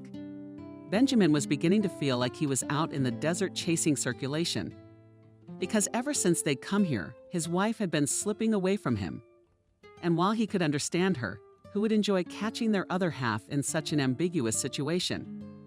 But right now, he still couldn't understand why she just couldn't stop and let him explain himself, as he had already done when she had caught him in Nancy's illusorily compromising society. Finally, he caught up with her. Vanessa stopped at one of the Greek-style columns, which in this room served more as decorative elements than actual supports. Vanessa stood with her arms folded across her chest. What do you want to talk about? Divorce? What? Honey, come on. Benjamin dropped his hands doomfully. He was ready to talk, but he counted on a calm, sober dialogue, not a monologue from his own side, in which all the words would be as if into the wall and bounce off the stubborn negative mood of the wife, her desire to close and her far-fetched resentment. Tell me how long this has been going on. But there was nothing, Benjamin replied. He looked her straight in the eye, and would have given anything in the world, it seemed, just so she could read in his eyes the confirmation that he wasn't lying. The first time was Nancy. We met as friends, talked. She asked, said she wanted to talk to you too, but later. Remember what kind of friends we were? There was no other company like us at school back then. You see, Nancy, she was just afraid you'd take it the wrong way. So Vanessa feared correctly and looked away defiantly, but immediately turned her face back to him. Okay, that's taken care of. Are you just friends with this Elena too? No, Benjamin shook his head. But I could swear on anything you say that I didn't give her any reason to behave that way. But you yourself know that the other waitresses, the staff in general, have been complaining a little about her. That she's been acting a little too loose with the guests, like she's flirting with some of the men. We didn't pay attention to it, of course, but I think I know what she wanted. The other waitresses used to say that Emily dreamed of finding a rich husband and any patron at all. Quick, Vanessa grinned bitterly, so she decided to go for it. What a girl her lips can be. A smile touched her lips for the first time since the quarrel. And it put hope in Benjamin's heart, so she started it first. And you were just confused, but you were getting ready to fight back. When I came in like that, yes, it was like that, Benjamin exhaled. Vanessa, I can't prove to you that I'm not lying. All I can do is to be as honest with you as I have always been with you. And then it's up to you. But I love you, and I don't want any other woman in the whole world. Even if Vanessa had a hard time drowning, I can't bear you a child, Emily, or some other young girl. They could. You be a father. You know, a long time ago, when I was a kid, Benjamin said, I used to dream that I was a bird, and when I woke up, I felt so disappointed. I thought it was so unfair, but then I realized that not having wings is just part of life, part of the world I exist in. It's the same with fatherhood. I won't hide it. I've wished for it, and I continue to wish for it, and probably will for the rest of my life. But that doesn't mean I can give up on you. You're my favorite woman. You're my other half, Benjamin practically whispered, and that's the most important thing to me. Nancy had already prepared many words of reconciliation, but now they all seemed shallow and inappropriate for some reason. And so, taking her husband's hand and meeting his gaze, she said just a few words. I believe you and thank you for being with me. Sam hasn't felt so insecure since. What was there to say? He had never felt so insecure in his life. What was I gonna do? I had to go on stage. This was what all the contestants were supposed to do, where they briefly talked about the institutions they represented and the visas they had chosen for the competition. Keezer's can't be called an extra-class establishment, Sam said of his place of business after announcing that he had made an apple pie. We don't have any celebrities coming in, whose autograph you can hang on the wall, and we don't do branded dishes. Our menus are designed to season in advance. We do not have banquet halls, and to us, I admit, do not go on romantic dates or celebrate birthdays and other holidays. But we do appreciate each and every one of our customers. They are so different. There are a lot of regulars. For example, we have a factory worker who comes to us. He's a father of 3 kids. He always takes 2 meat dishes from us. Can you imagine? But he never takes sweets. He says he can't eat a bite. If one eats it all, he won't share it with the kids. Such an amazing person. And Grandma Zina also comes to visit us. She's very old with a stick, but she shows up at our house regularly. How does she get her pension? She always asks the waitress to calculate in advance how much it will cost to eat. She speaks very cordial. She reminds us how in my youth as a girl I used to visit the canteen at the factory. And we always give her a cup of tea as a gift from the institution and a spoon or a sweet bun to it. We say it's for all regular customers, so she believes us. That's the kind of place we have. In general, I realize with my mind that I don't feel quite at ease here. Sam waved his hands, paused, and sympathetic laughter rang through the hall, but mostly without malice or snide remarks. And actually, I wouldn't risk participating. Yeah, well, my bosses sent me, so I'll give it a shot. And from here on out, let it be what it will be. And he left the stage. The exciting and most important moment came. Now the desserts were brought out one by one. Some, like Sam's apple pie, could be cut into slices, and others, if they were portioned, were made in several pieces at once. And now the desserts were on the tables. The audience froze. And the judges were concentrating on savoring the best delicacies from the city's top establishments. "Hi," Sam said. He, noticing Kate in the hall, approached her. "Hi," said the girl and introduced him to her mom. "Are you nervous?"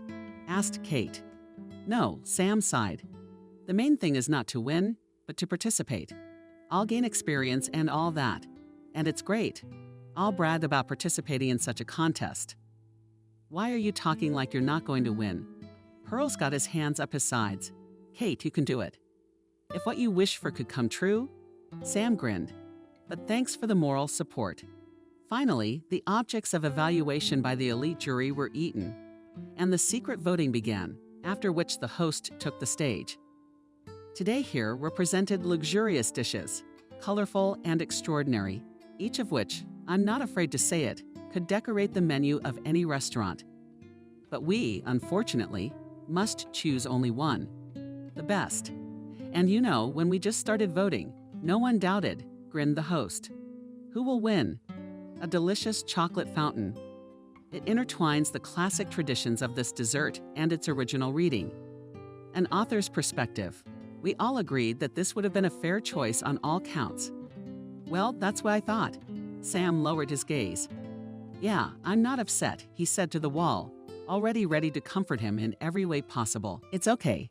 That tough cook should win." But the next moment, when the presenter continued talking, Sam suddenly looked up at the stage in amazement. And the thing was that the host said that yes, the experienced jury members appreciated all the desserts, but there was one among them that impressed them especially, and it was a simple apple charlotte. I think many of us are familiar with this simple pie, which was prepared by our mothers, grandmothers, and aunts, said the host with a smile. It seems that every piece of it warmly resonates in the heart, and so we decided.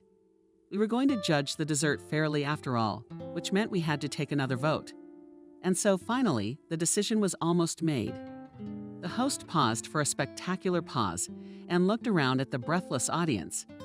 Our guest of honor pondered the longest, our dear Antoine. Finally, he made his decision.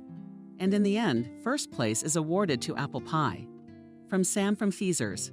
There was a round of applause and cheers. Sam rounded into a confused stare. Was this really happening to him? But go ahead. I gave him a gentle nudge in the back. Kate, did you deserve that? This is your victory. Let's go for it.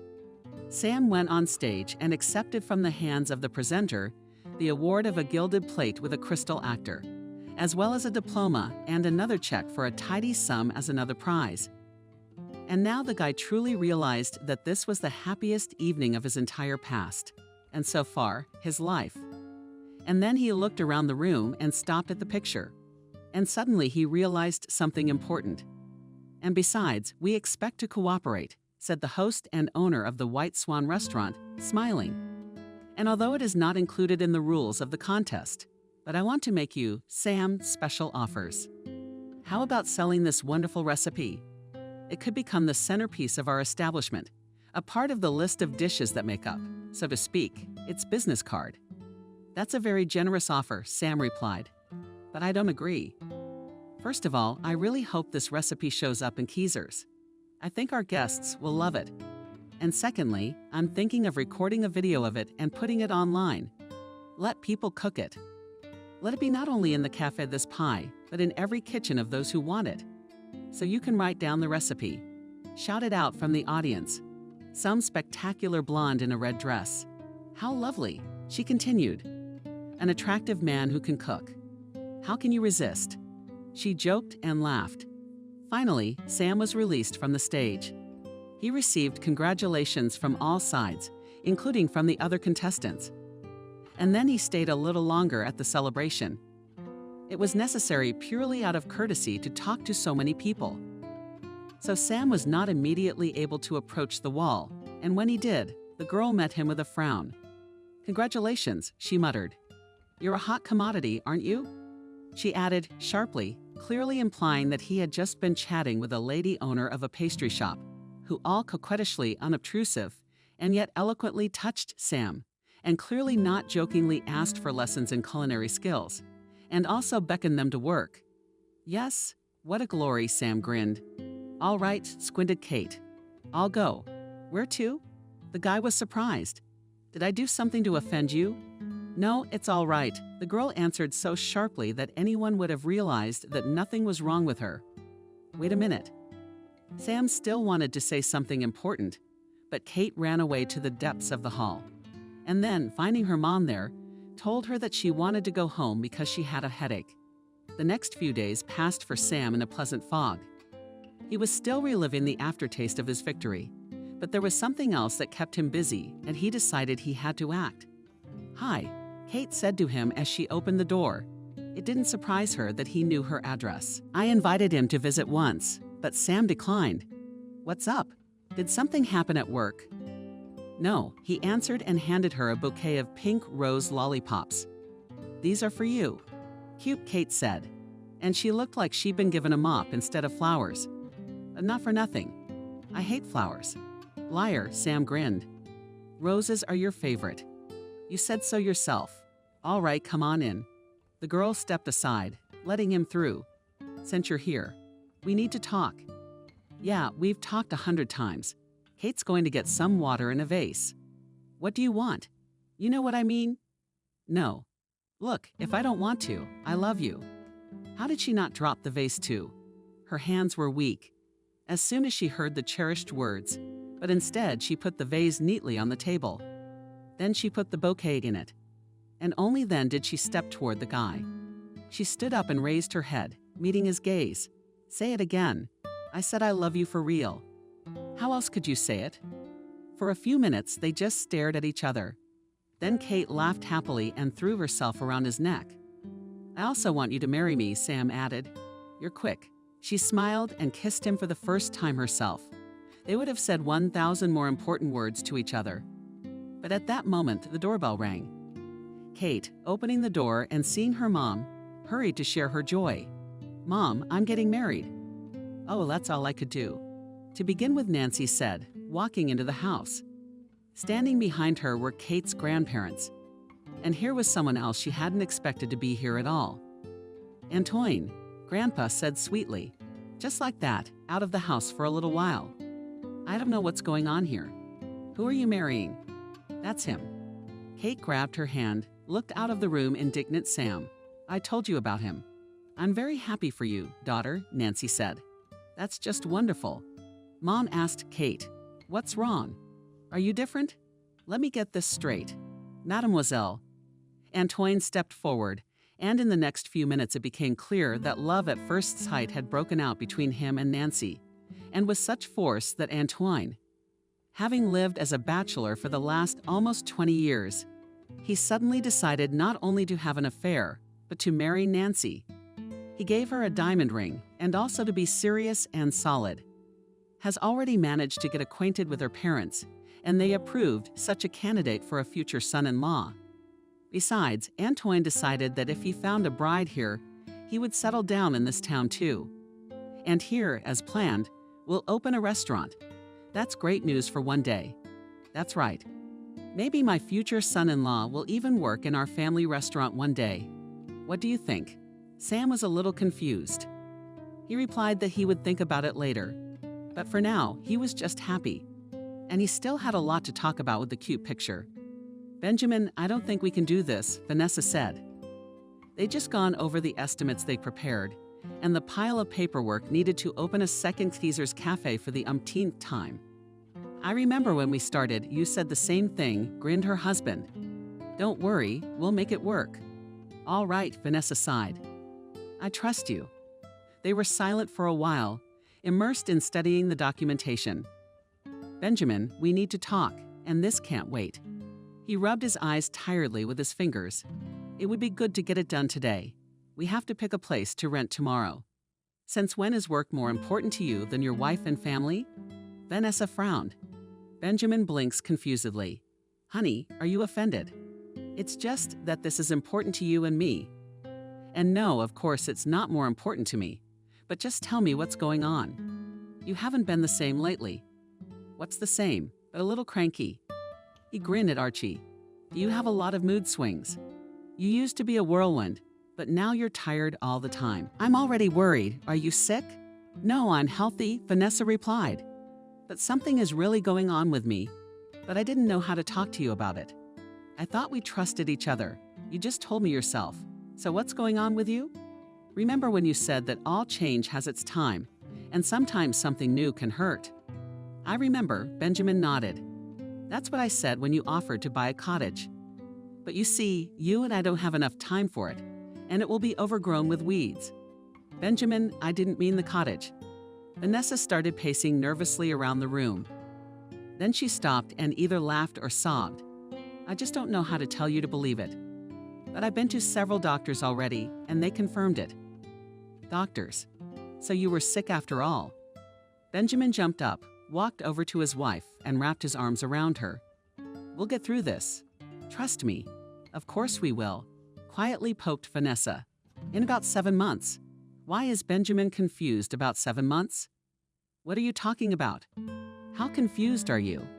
Think about it. Vanessa lowered her eyes. It's just that I've been pregnant for 2 months. So that makes it 7 more to go. Pregnant. Benjamin could hardly believe his ears. But we were told. The doctor said that sometimes there are changes in a person's body. Well, it was a small possibility. But it did happen. Benjamin, aren't you glad? I forgive you for saying mean things about me. It's just that you're pregnant and therefore a little nervous. He hugged her even tighter and kissed her. No, I'm glad. I'm happy. This is the most wonderful thing that could have happened to us.